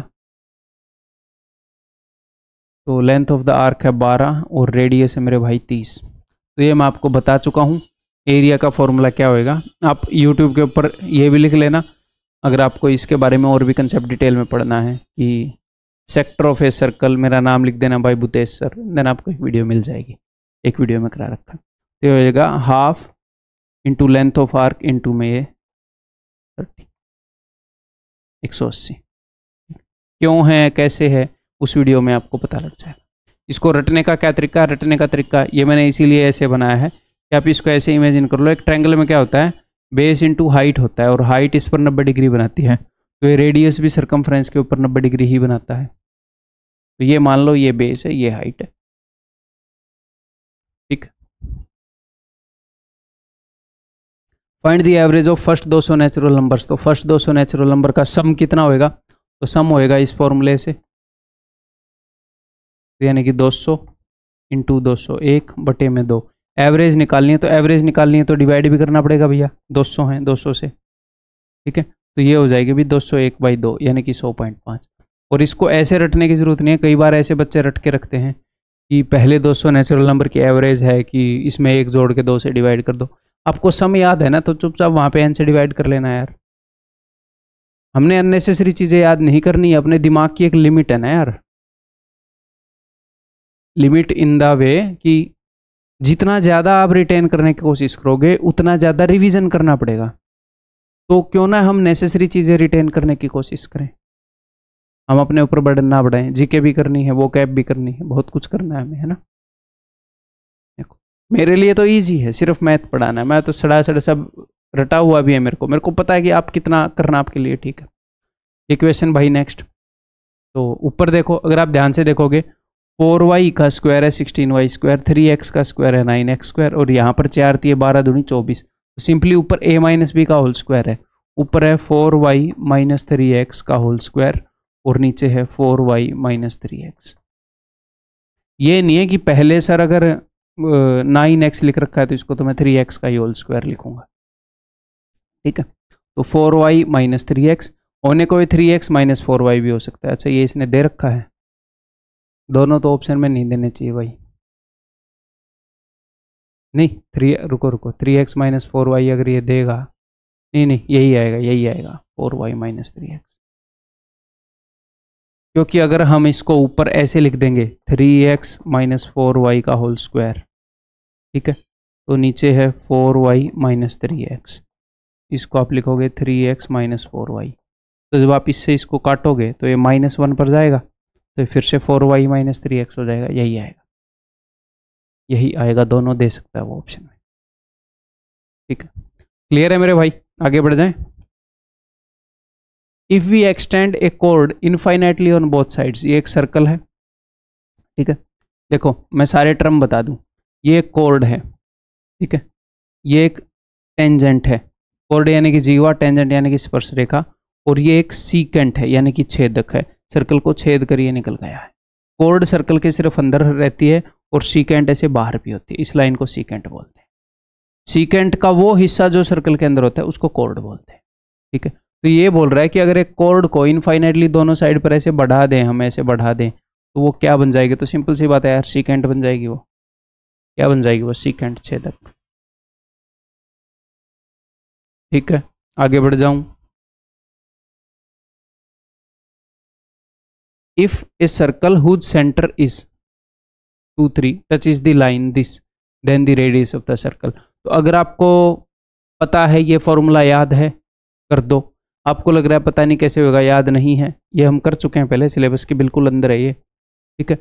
कई ऐसे पोर्शन जो सिलेबस के अंदर थे वो भी बच्चों ने बताए हैं कि नए आ गए हैं। नए क्या आ गए हैं, पहले से प्रिज्म पिरामिड डिटेल में पढ़ रहे हैं, पहले से कोऑर्डिनेट ज्योमेट्री पढ़ रहे हैं, कुछ चीज़ें नई आई जो मैंने आपको यूट्यूब पर करवाई हैं, अदरवाइज बहुत कुछ सिलेबस के अंदर है, उन लोगों ने पढ़ा नहीं होगा उतने अच्छे से, देन इसलिए उनको ऐसे लग रहा है, ठीक है। तो अगर आपको ये लग रहा है मुझे फॉर्मूला याद नहीं है, तुरंत स्किप करो, बाद में कर लेना, ठीक है।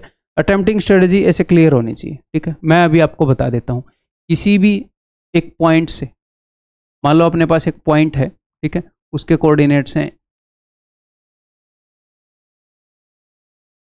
h एंड k, ठीक है, और अपने पास एक लाइन है जो कि है, उसकी इक्वेशन है ax by plus c is equal to 0।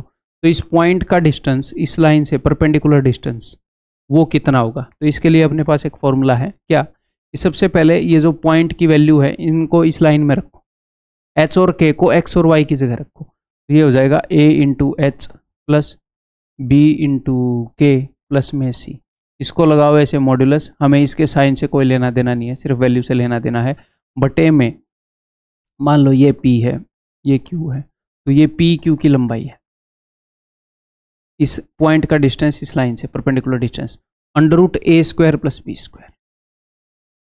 इसको डिराइव नहीं करूंगा, रटा हुआ होना चाहिए। यानी कि अगर मैं एग्जांपल आपको दूं कि अपने पास एक पॉइंट है, मान लो कोई भी पॉइंट मान लो 1 2, और अपने पास एक लाइन है जो कि है 2x - y + 5 = 0, तो इससे कितना परपेंडिकुलर डिस्टेंस होगा? तो सिंपली इस पॉइंट की वैल्यू जिसमें रखो, वैल्यू पुट कर दो, x की जगह 1, y की जगह 2, तो 2 × 1 2, माइनस में 2 और प्लस में 5, इसका मॉड्यूलस ही लेना है, सिर्फ वैल्यू लेनी है, डिवाइडेड बाई √ x और y के जो कोऑर्डिनेट है उनके ऊपर पाइथागोरस लगाना होता है। 2 का स्क्वायर 4, प्लस में y का कोऑर्डिनेट -1 हो या +1 हो, स्क्वायर करना तो फर्क नहीं पड़ता, +1, तो 2 से 2 कट गया, तो ये हो गया 5/√5, यानी कि √5। ठीक, अब एक बार फिर से इस क्वेश्चन को करने की कोशिश करो भाई। तो यहां पर एग्जामिनर क्या बोल रहा है कि एक सर्कल है जिसका सेंटर है 2 3, ठीक है, टचेस दिस लाइन, तो यानी कि ये लाइन टेंजेंट हो गई, सर्कल इस लाइन को टच कर रहा है, तो इस लाइन की इक्वेशन है ये, आया हुआ क्वेश्चन है ये पहले, ठीक है। Then the radius of the circle, तो ये सेंटर है, रेडियस क्या होता है? सेंटर से लेकर इस टेंजेंट तक का डिस्टेंस, और अगर आप सेंटर से टेंजेंट को एक पॉइंट खींचोगे तो परपेंडिकुलर होएगा, यही रेडियस है। तो कुल मिलाकर इस पॉइंट से इस लाइन तक का परपेंडिकुलर डिस्टेंस ही तो पूछ रहा है, वो पूछ रहा है वो रेडियस की लेंथ, लेकिन रेडियस क्या है? इस पॉइंट से इस टेंजेंट तक का परपेंडिकुलर डिस्टेंस। तो हमें ये पॉइंट दे दिया, हमें उस लाइन की इक्वेशन दे दी, तो उसी तरीके से हम निकाल लेंगे। तो इस 2 और 3 को इस लाइन में पुट करेंगे, 2 चौके 8 + 3 × 9 -7 डिवाइडेड बाई √ 4 और 3 के ऊपर पाइथागोरस लगाओगे तो डायरेक्टली भी हमें पता ही है कि 5 आएगा। x और y के कोऑर्डिनेट पर पाइथागोरस ही तो लगाना होता है, तो 9 में से 7 गए 2, 8 और 2 10/5, यानी कि 2, ऑप्शन सी। ठीक है, आगे बढ़ जाऊं, ये करो तब तक मैं पानी पी लूंगा। ये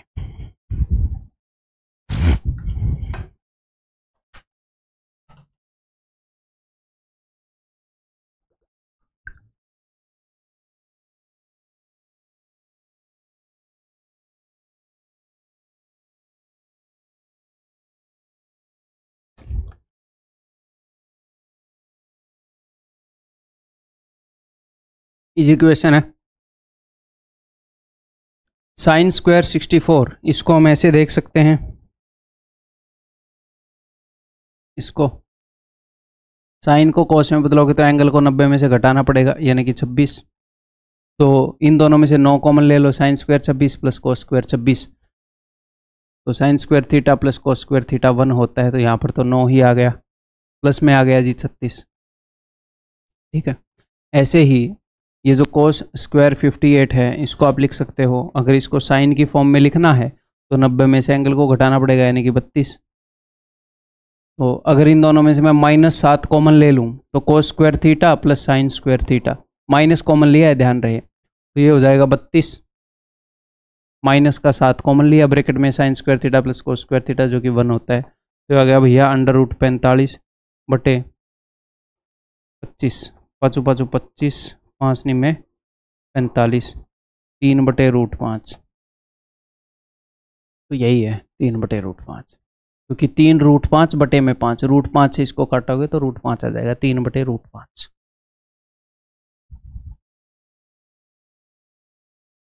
the following table gives the total number of employees, तो हम मार्क एंड रिव्यू भी कर सकते हैं DI के क्वेश्चंस को डायरेक्ट। उसमें क्या होगा, उसमें कुछ क्वेश्चन हो सकता है अपने इजी भी छूट जाएं, बट मार्क एंड रिव्यू कर रहे हैं तो उसमें अपना एक फ़ायदा है कि हमें पढ़ने नहीं पड़ेंगे फर्स्ट राउंड में DI के क्वेश्चंस, क्योंकि जनरली DI के क्वेश्चन में क्या है, सिर्फ ये स्टेटमेंट पढ़ के डाटा नहीं देना होता, इसको भी पढ़ के देना होता है। तो मैं पर्सनली क्या प्रेफर करता था, मैं स्किप ही कर देता था सीधे, तो उसमें ईजी भी स्किप हो जाते थे, बट ये है कि फर्स्ट राउंड बहुत जल्दी गया ना, मान लो 3-4 क्वेश्चन आए तो आपको 3-4 कम पढ़ने पड़े, और फिर सीधा DI के ऊपर जाता था, क्योंकि वो तो पढ़ी ही नहीं है। मार्क एंड रिव्यू के ऊपर जाऊंगा, जो होते जाएंगे वो करते जाऊंगा, DI का आ गया तो तसल्ली से उसी वक्त कर ले, ऐसे भी कर सकते हो आप। हाँ, लेकिन अगर मान लो ऐसा पेपर आ जाए सिलेक्शन पोस्ट फेज 13, तो उसमें एटलीस्ट एक बार पढ़ना जरूर है। क्यों? क्योंकि क्या पता है इजी वाला और वो स्किप कर दें हम। ठीक। In Monty Hall game there are 7 doors, one has a car. तो भाई मोंटी हॉल गेम अगर आपको कंसेप्ट नहीं पता तो यूट्यूब के ऊपर वीडियो देख लेना, ठीक है, नहीं तो समझ नहीं आएगा। There are 7 doors, one has a car, the rest has goats. You choose one door, the host opens 2 goat doors. तो क्या है, 7 दरवाजे हैं, 1 2 3 4 5 6 7। आपने एक डोर चूज किया तो बाकी बच गए 6। ठीक है, होस्ट ने इन 6 में से 2 दरवाजे ओपन कर दिए। ठीक है, you randomly switch to one of the 4 doors. तो यहाँ पर कितने दरवाजे बच गए? देखो, एक डोर आपने चूज किया, बच गए 6, उस 6 में से 2 खोल के दिखा दिए तो बच गए बाकी के 4। ठीक, तो what is your probability of winning the car? क्यों? क्योंकि आपने रैंडमली स्विच कर लिया इनके ऊपर। आपने इस दरवाजे से इनमें से कोई एक दरवाजा छांट लिया। तो इसको हम 2 स्टेप्स में करते हैं। इस एक दरवाजे में कार होने की प्रोबेबिलिटी है 1/7, 7 दरवाजे थे। इन सारे दरवाजों में मिलकर कार होने की प्रोबेबिलिटी है 6/7। ठीक है, उसमें से कुछ दरवाजों में प्रोबेबिलिटी 0 निकली है क्योंकि वह उसने खोल के दिखा दिए, बकरी निकली है। तो यही प्रोबेबिलिटी इन चारों दरवाजों में बराबर बढ़ जाएगी। तो किसी भी एक दरवाजे को अगर आप चूज करोगे तो उसमें कार होने की प्रोबेबिलिटी क्या होगी? 6/7 की 1/4, क्योंकि 6/7 जो प्रोबेबिलिटी है इन 4 दरवाजों में बराबर बढ़ चुकी है। तो ये आपका उत्तर है 2 दूनी 4, 2 तिये 6, 3/14। आगे बढ़ जाऊं, और ये बात ध्यान रखना कि ये नहीं है कि मैं हर क्वेश्चन लेंथी नहीं लेकर आया कि टाइम एंड डिस्टेंस का इतना बड़ा ले आऊँ, टाइम एंड वर्क का इतना ले आऊँ, फिर एल्जेब्रा का ले आऊँ, ऐसा ही ट्रिग्नोमेट्री का ले आऊँ कि सर लेंथी क्वेश्चन आ रहे हैं। लेंथी पेपर आ रहा है, उसके अंदर 25 में से 25 क्वेश्चन लेंथी नहीं आ रहे। अगर कुछ क्वेश्चन हम लेंथी कर देते हैं, अगर 7-8 क्वेश्चन भी मैं लेंथी कर दूँ, डिफिकल्ट कर दूँ है, तो वो लेंथी बन जाता है वो पेपर। ठीक है, तो मैं आपको पेपर का एक्सपीरियंस देना चाह रहा हूँ बस। और फिर मैंने क्या किया, ये मोंटी हॉल वाला ले आया, कुछ स्टैट्स के ज़्यादा कर दिए।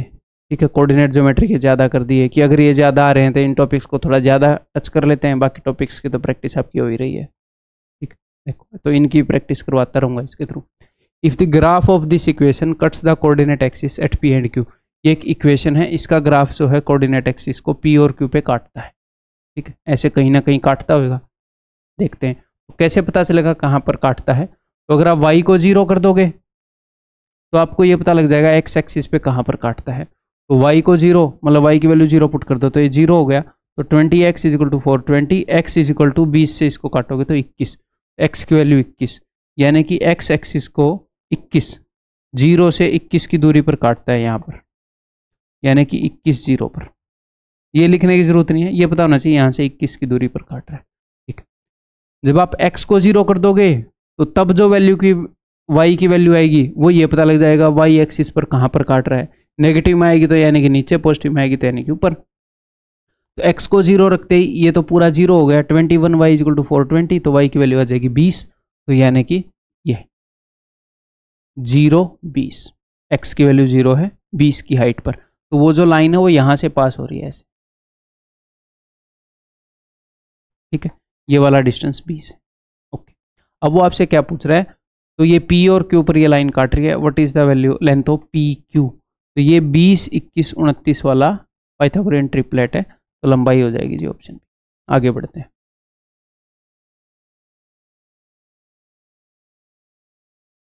The marks of 12 students. तो ये एक मैंने परसेंटाइल का क्वेश्चन ले लिया, यूट्यूब पर देख लेना अगर आपने नहीं देखा है तो। क्वार्टाइल, परसेंटाइल, डेसाइल देख लेना अगर नहीं देखा है, ज़रूरी है, पूछ सकता है, उसमें पूछा है तो। ठीक है जी, 12 स्टूडेंट के मार्क्स हैं, तो सबसे पहले इनको हम असेंडिंग ऑर्डर के अंदर अरेंज करेंगे।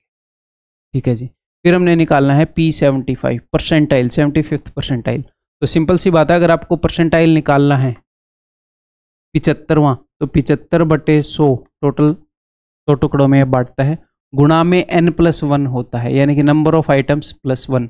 तो 12 स्टूडेंट हैं तो गुणा में 13, और ये हमें मिलती है जी पोजीशन 9.7 5th पोजीशन पर जो नंबर होगा वो अपना उत्तर है। तो 9.7 5th पोजीशन पर जो नंबर होगा वो 1 2 3 4 5 6 7 8 9, 9वें और 10वें के बीच में होगा। तो 9वीं पोजीशन पर है 21, वो 21 प्लस समथिंग होएगा। 9वीं पोजीशन पर 21 है, 10वीं पोजीशन पर 23 है, तो वो 21 से तो बड़ा होएगा, 23 से छोटा होएगा। तो ये तो हो नहीं सकता।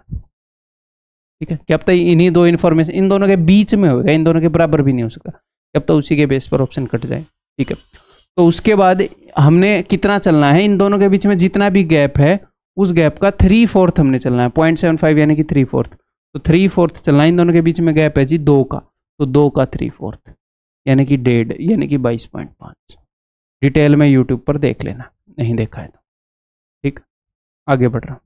अगर आपके एग्जाम में एक क्वेश्चन आया और आपको परसेंटाइल के बारे में नहीं पता, ये पता भी नहीं P75 क्या है, तो आप क्या करोगे, आप स्किप कर दोगे, चुपचाप स्किप कर दोगे। जिस चीज़ का पता नहीं उसके ऊपर दिमाग लगा के क्या करोगे।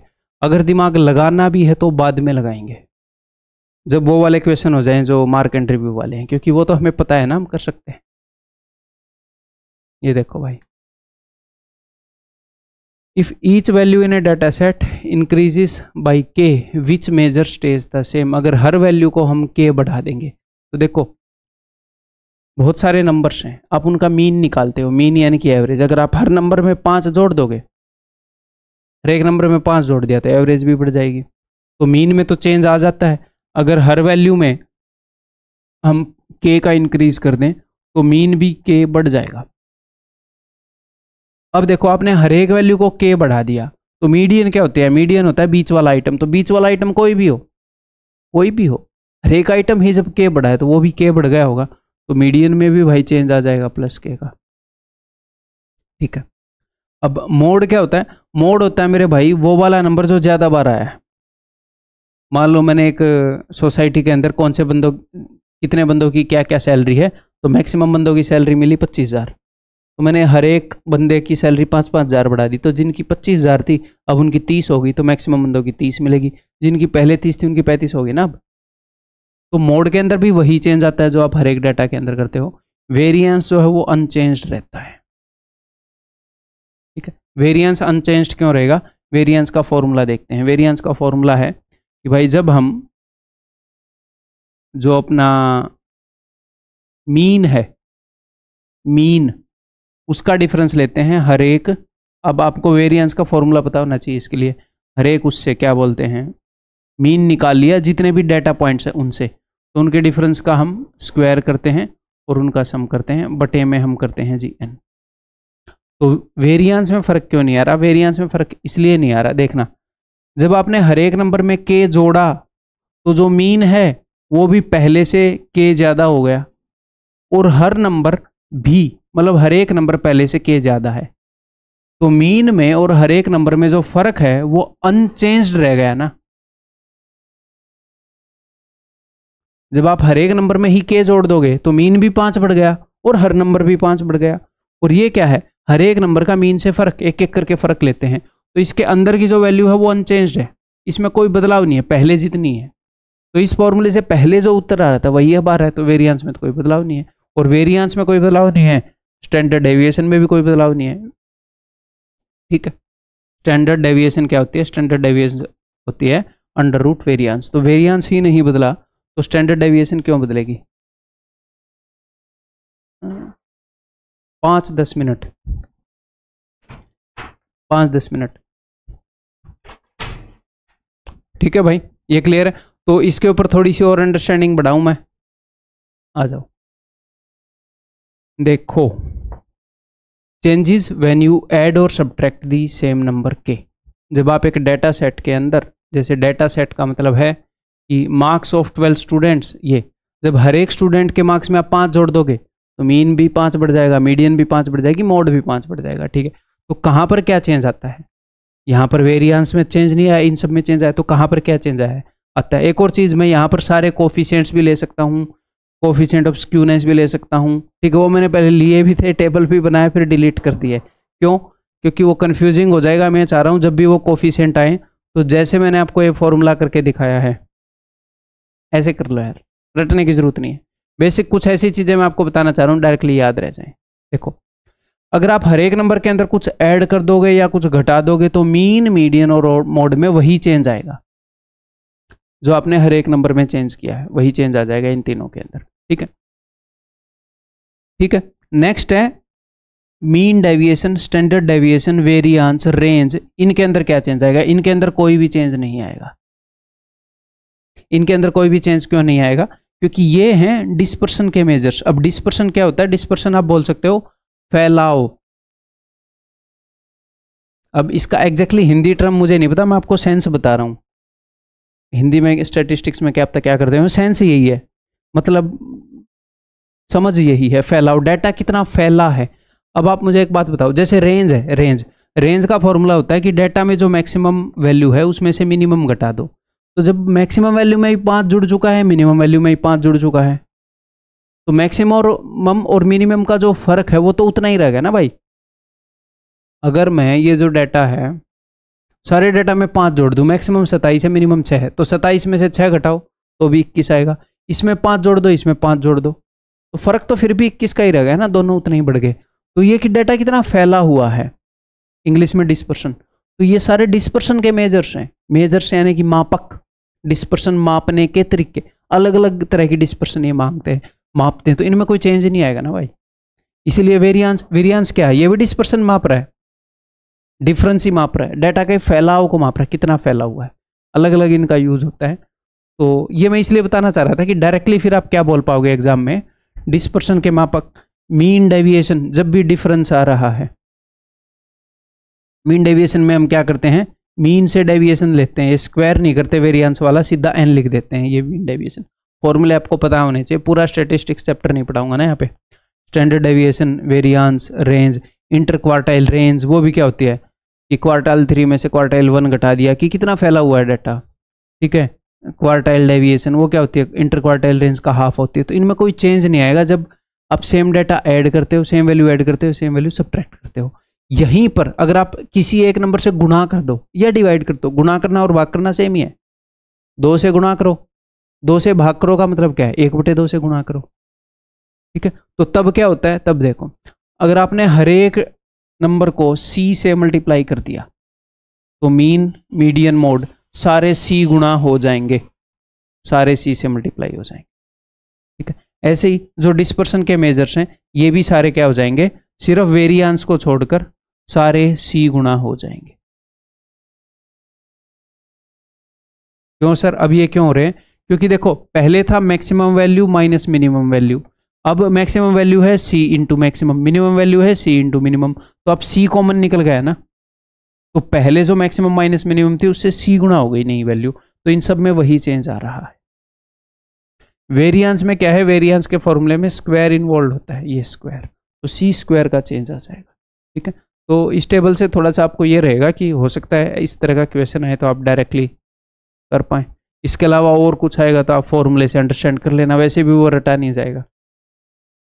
Coefficient of quartile deviation, coefficient of variance, जितने भी ये कोफिशिएंट है। ठीक, मैंने पूरा टेबल बनाया coefficient of skewness, Karl Pearson का भी लेके, फिर मेरे को पता लगा कि फायदा नहीं होगा, नुकसान हो जाएगा, बल्कि नेसेसरी डर जाओगे आप।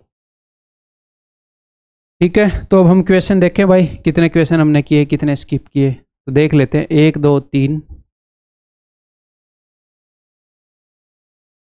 4, स्किप तो मेरे ख्याल एक भी नहीं किया, सारे ऐसे ही थे कि भी कर लेंगे। 4 5, तो 5 क्वेश्चंस हमने मार्क एंड रिव्यू कर दिए हैं। अब हम कर लेते हैं।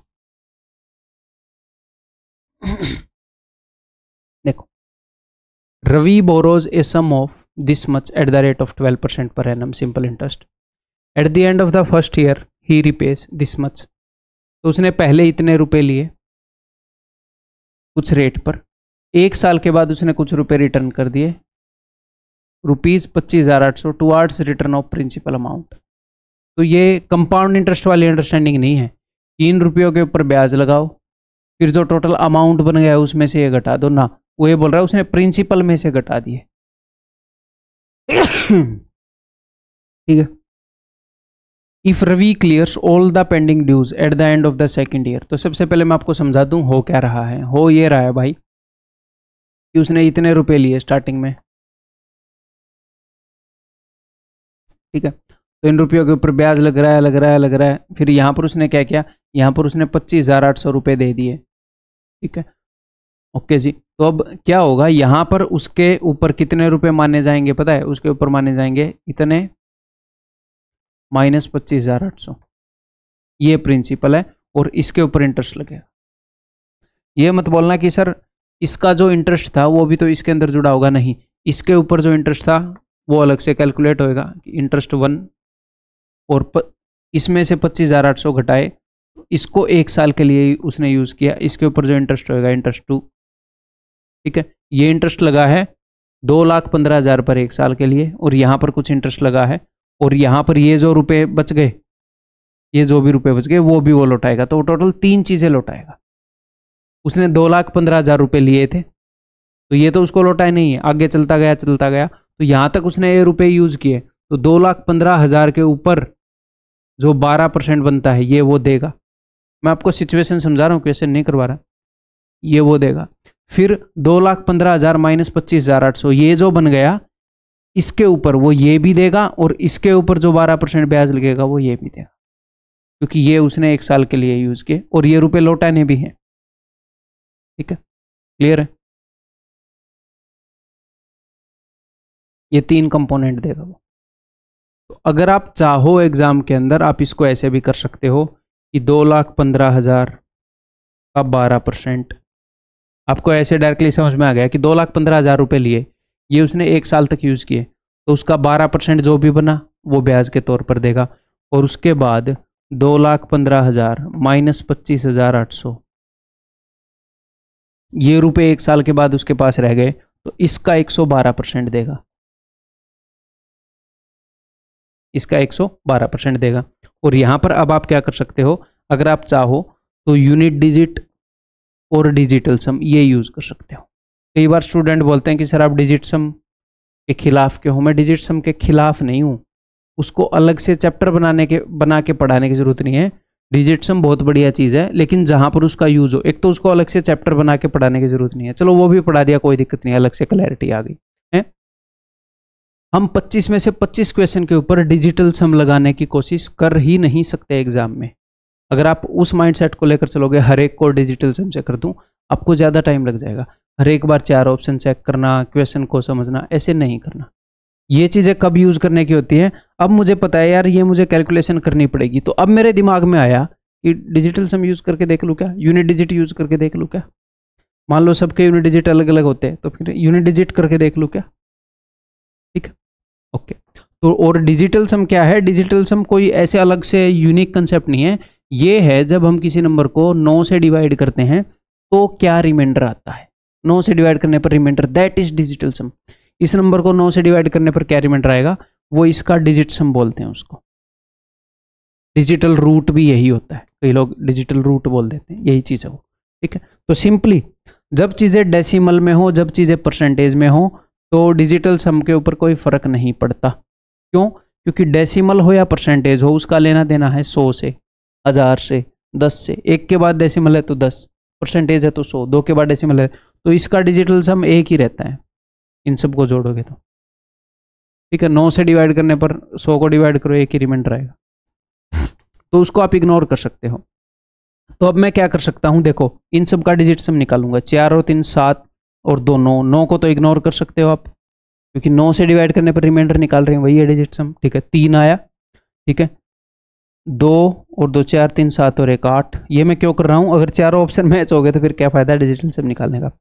7 और 3 10 और 2 12, तो ये हो गया 3, 12 का 2 और 1 जोड़ दिया, 7 और 3 10, 1 1 और 4 5, ठीक है।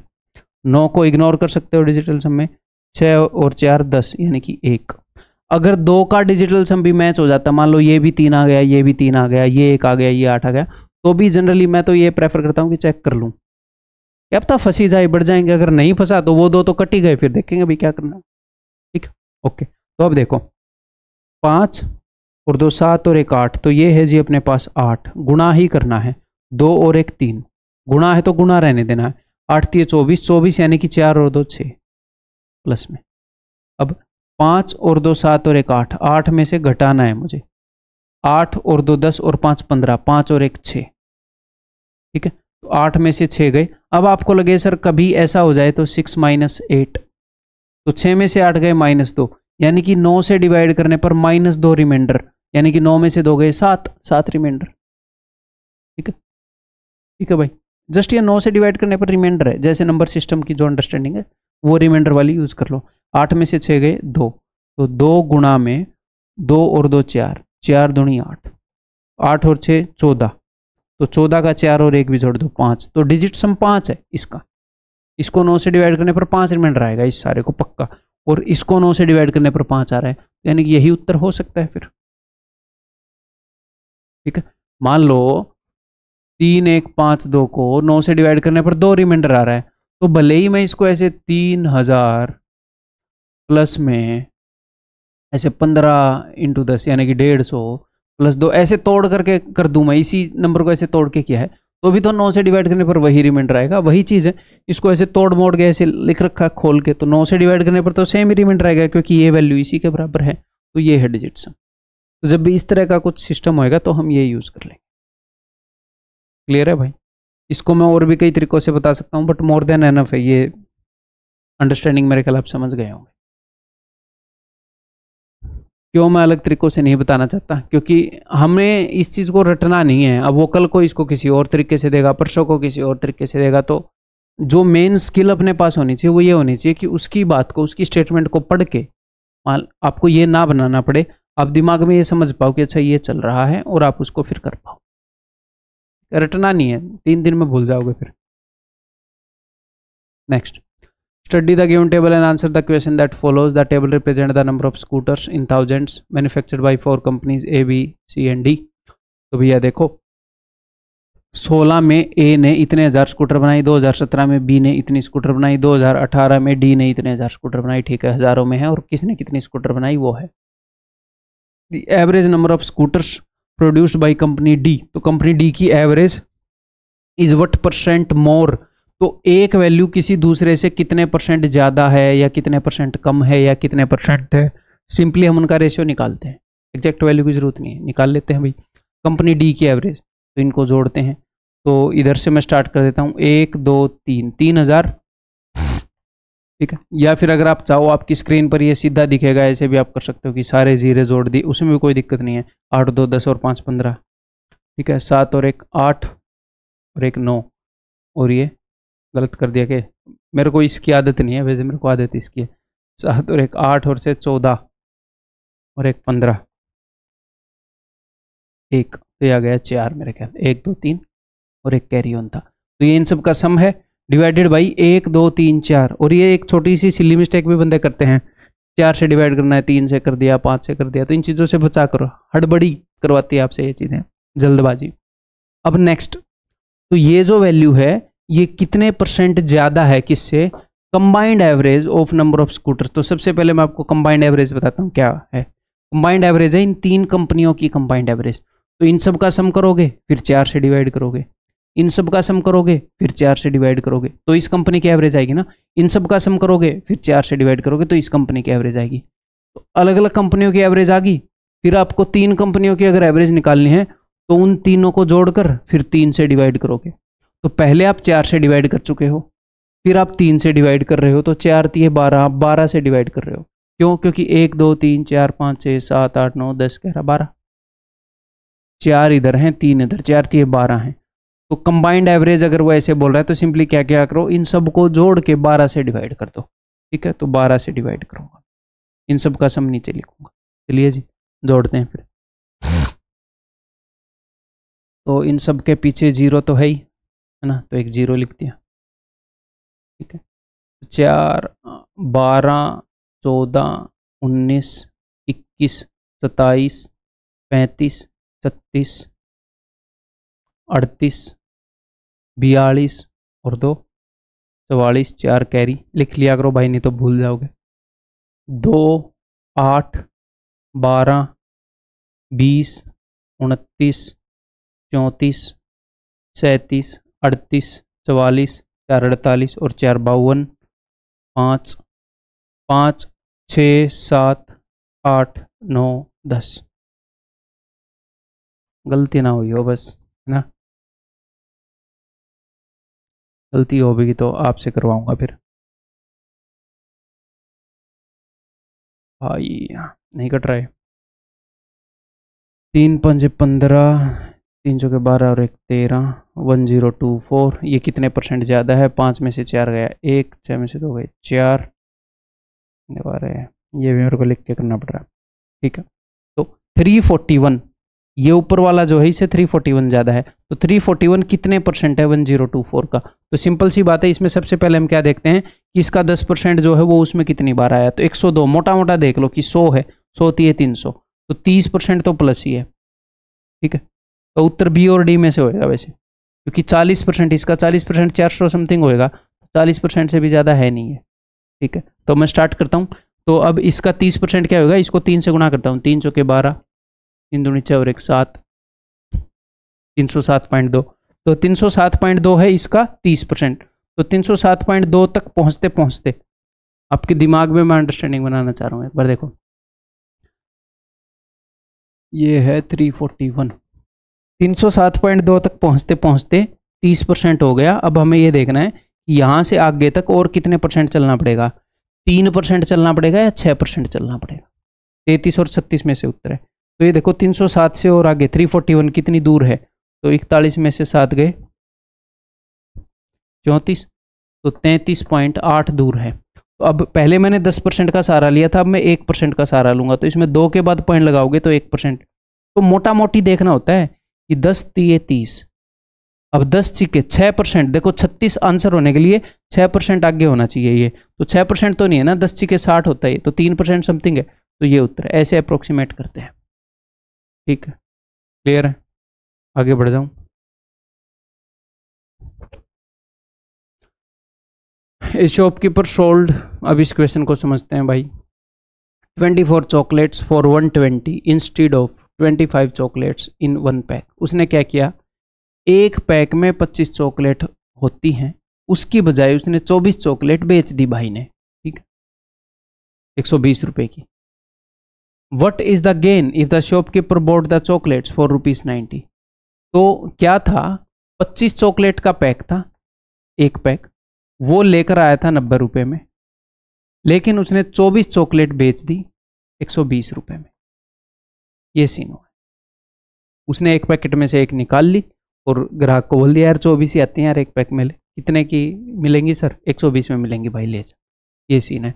तो व्हाट इज द गेन, तो इसमें उसका गेन कितना है और रुपए के अंदर उसने गेन पूछा है। तो क्या करोगे, उसने कितनी चॉकलेट बेची है, यहां पर कई बच्चों को ये होता है अब मैं गेन 25 चॉकलेट पर निकालू या 24 पर। उसने बेची कितनी है?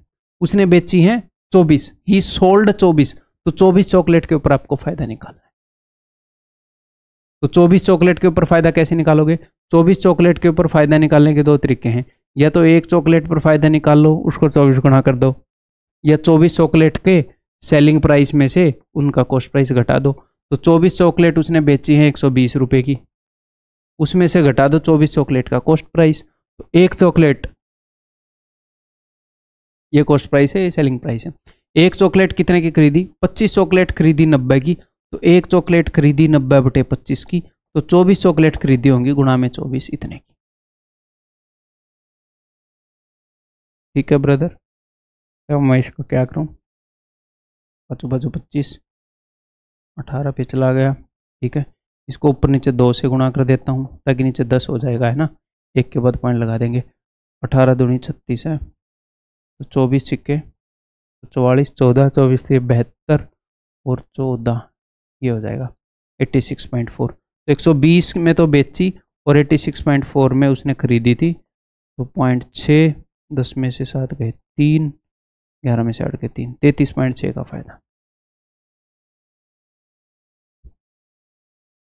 ठीक है, कंफ्यूज नहीं होना है। उसने अगर 10 चॉकलेट बेची होती तो फायदा 10 चॉकलेट पर खरीदूंगा ना, देखूंगा ना। मान लो मैं एक ट्रक अंडे ले आया और मैंने बेचे हैं 2-3 क्रेट, मैं बोल रहा हूँ कि उसने 3 करेट अंडे ऐसे बेच दिए, तो बताओ उसका कितना फायदा। तो एक ट्रक पर निकाल के थोड़ी बता दोगे, कल को क्या पता वो सड़ जाए, खराब हो जाए।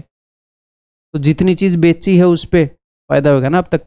तो 24 चॉकलेट बेची हैं, 24 चॉकलेट के ऊपर फायदा देखेंगे हम। ठीक है, अगर यही चीज हमने परसेंटेज में देखनी होती तो परसेंटेज में कैसे देखते? तो परसेंटेज में देखने के लिए सिंपल चीज होती है selling price by cost price. ऐसे करते हम, एक चॉकलेट का सेलिंग प्राइस देखते, भाई 24 चॉकलेट इतने में बेची तो एक चॉकलेट 120/24, और एक चॉकलेट का कॉस्ट प्राइस देखते 90/25 एक चॉकलेट का, और कर लेते। बट उसने रुपए में पूछी तो हमें ऐसे इसलिए करना पड़ा। ठीक है ब्रदर, नहीं तो आप ऐसे कर देते भाई कि 25 चॉकलेट उसने खरीदी है 90 की, तो एक चॉकलेट खरीदी है 90/25 की। 24 चॉकलेट उसने बेची है 120 रुपए की, तो एक चॉकलेट उसने बेची है 120/24 5 की। तो एक चॉकलेट का आपको कॉस्ट प्राइस और वो मिल गया सेलिंग प्राइस, इनका डिफरेंस निकाल लो, फायदा है नुकसान देख लो, और उसको 24 से गुणा कर दो, क्योंकि 24 चॉकलेट बेची तो 24 का फायदा नुकसान आ जाएगा। वैसे ये करना बेहतर है मेरे हिसाब से। आगे बढ़ जाए। 1.5 घंटे लग गए क्या? बहुत ज़्यादा स्लो समझाया क्या? बट चलो एक्स्ट्रा चीज़ें भी बताई हैं। Next,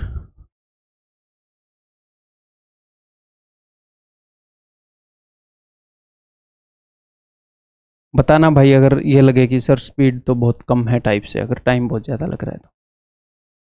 the following table shows the expenditure of A company अपनी। हाँ, अगर आप बताओ तो सिर्फ ये मत बोलना कि स्पीड जो है और तेज़ कर लो, बस आपको सजेशन देनी है कि DI के क्वेश्चन में ऐसे कर सकते हो, उसको कम एक्सप्लेन कर दो, ये कर दो। अगर मेरे को आपकी कोई बात फ्रूटफुल लगी तो देन मैं उसको अप्लाई करूँगा। कुल मिला के हमने तो कम टाइम में ज़्यादा काम करना मिल के, है ना। ठीक है, देखो तो study the table, answer the question follows. The total amount of bonus paid by the company during the given period. Total bonus, तो ये देखो ये अलग अलग साल दे रखे हैं, तो सैलरी पर कितना खर्चा, बोनस पर कितना खर्चा, इंटरेस्ट ऑन लोन कितना है, फ्यूल एंड ट्रांसपोर्ट कितना है, ये सब। ठीक है जी, कहाँ कहाँ पर कितना खर्चा है ये दिखा रहे हैं। तो total amount of bonus paid by the company during the given period is what percentage, कितने परसेंट है of the total amount of the fuels and transport paid. तो बोनस कितने परसेंट है फ्यूल्स एंड ट्रांसपोर्ट का, अभी कर देते हैं, सारा बोनस जोड़ते हैं पहले तो। ठीक है भाई, 8 और 5 13 और 3 16, एक कैरी हो गया, 1 और 5 6 4 10 8 18 और 3 21, 21.6 कितना परसेंट है किसका, फ्यूल एंड ट्रांसपोर्ट, इस सारे का। तो एंड में तो जीरो है ही सबके। 7 6 13 18 22 25 2 3 4 5 6 7, तो ये कितना परसेंट है इसका। अब बिकॉज नीचे मुझे 750 दिख रहा है जो कि इजीली डिवाइड होएगा, तो अब मैं अप्रोक्सीमेट नहीं करूंगा, मैं गुणा में 100 कर दूंगा। समझ रहे हो क्यों? क्योंकि ऐसी वैल्यू यार इजीली कटेगी। तो एक इससे, एक ये गया, एक इससे, एक ये गया, और 2 8 और 1 9, 3 से भी कट ही रही है ये। 3 से 25 पर बहुत स्लो हो गया है दिमाग, है ना। 3 से मतलब 25 पर मेरे को सोचना पड़ रहा है। 3 7 21, तो 25 3% से थोड़ा कम। अब 3% से कितना कम, अब 2.75 2.80 तो करते हैं। तो 25 दूनी 50, तो बच कितना गया भाई 22। तो अब एक पॉइंट लगा देंगे, अब चढ़ा देंगे 0 पे, तो 25 8 पे जा रहा है, 25 8 200 2.88 2.85, बहुत अच्छे। तो 25 8 200 बच गया 20, और 25 8 200 2.88 आ गया। ठीक है, अब मेरे ख्याल सारे क्वेश्चन हो गए हैं।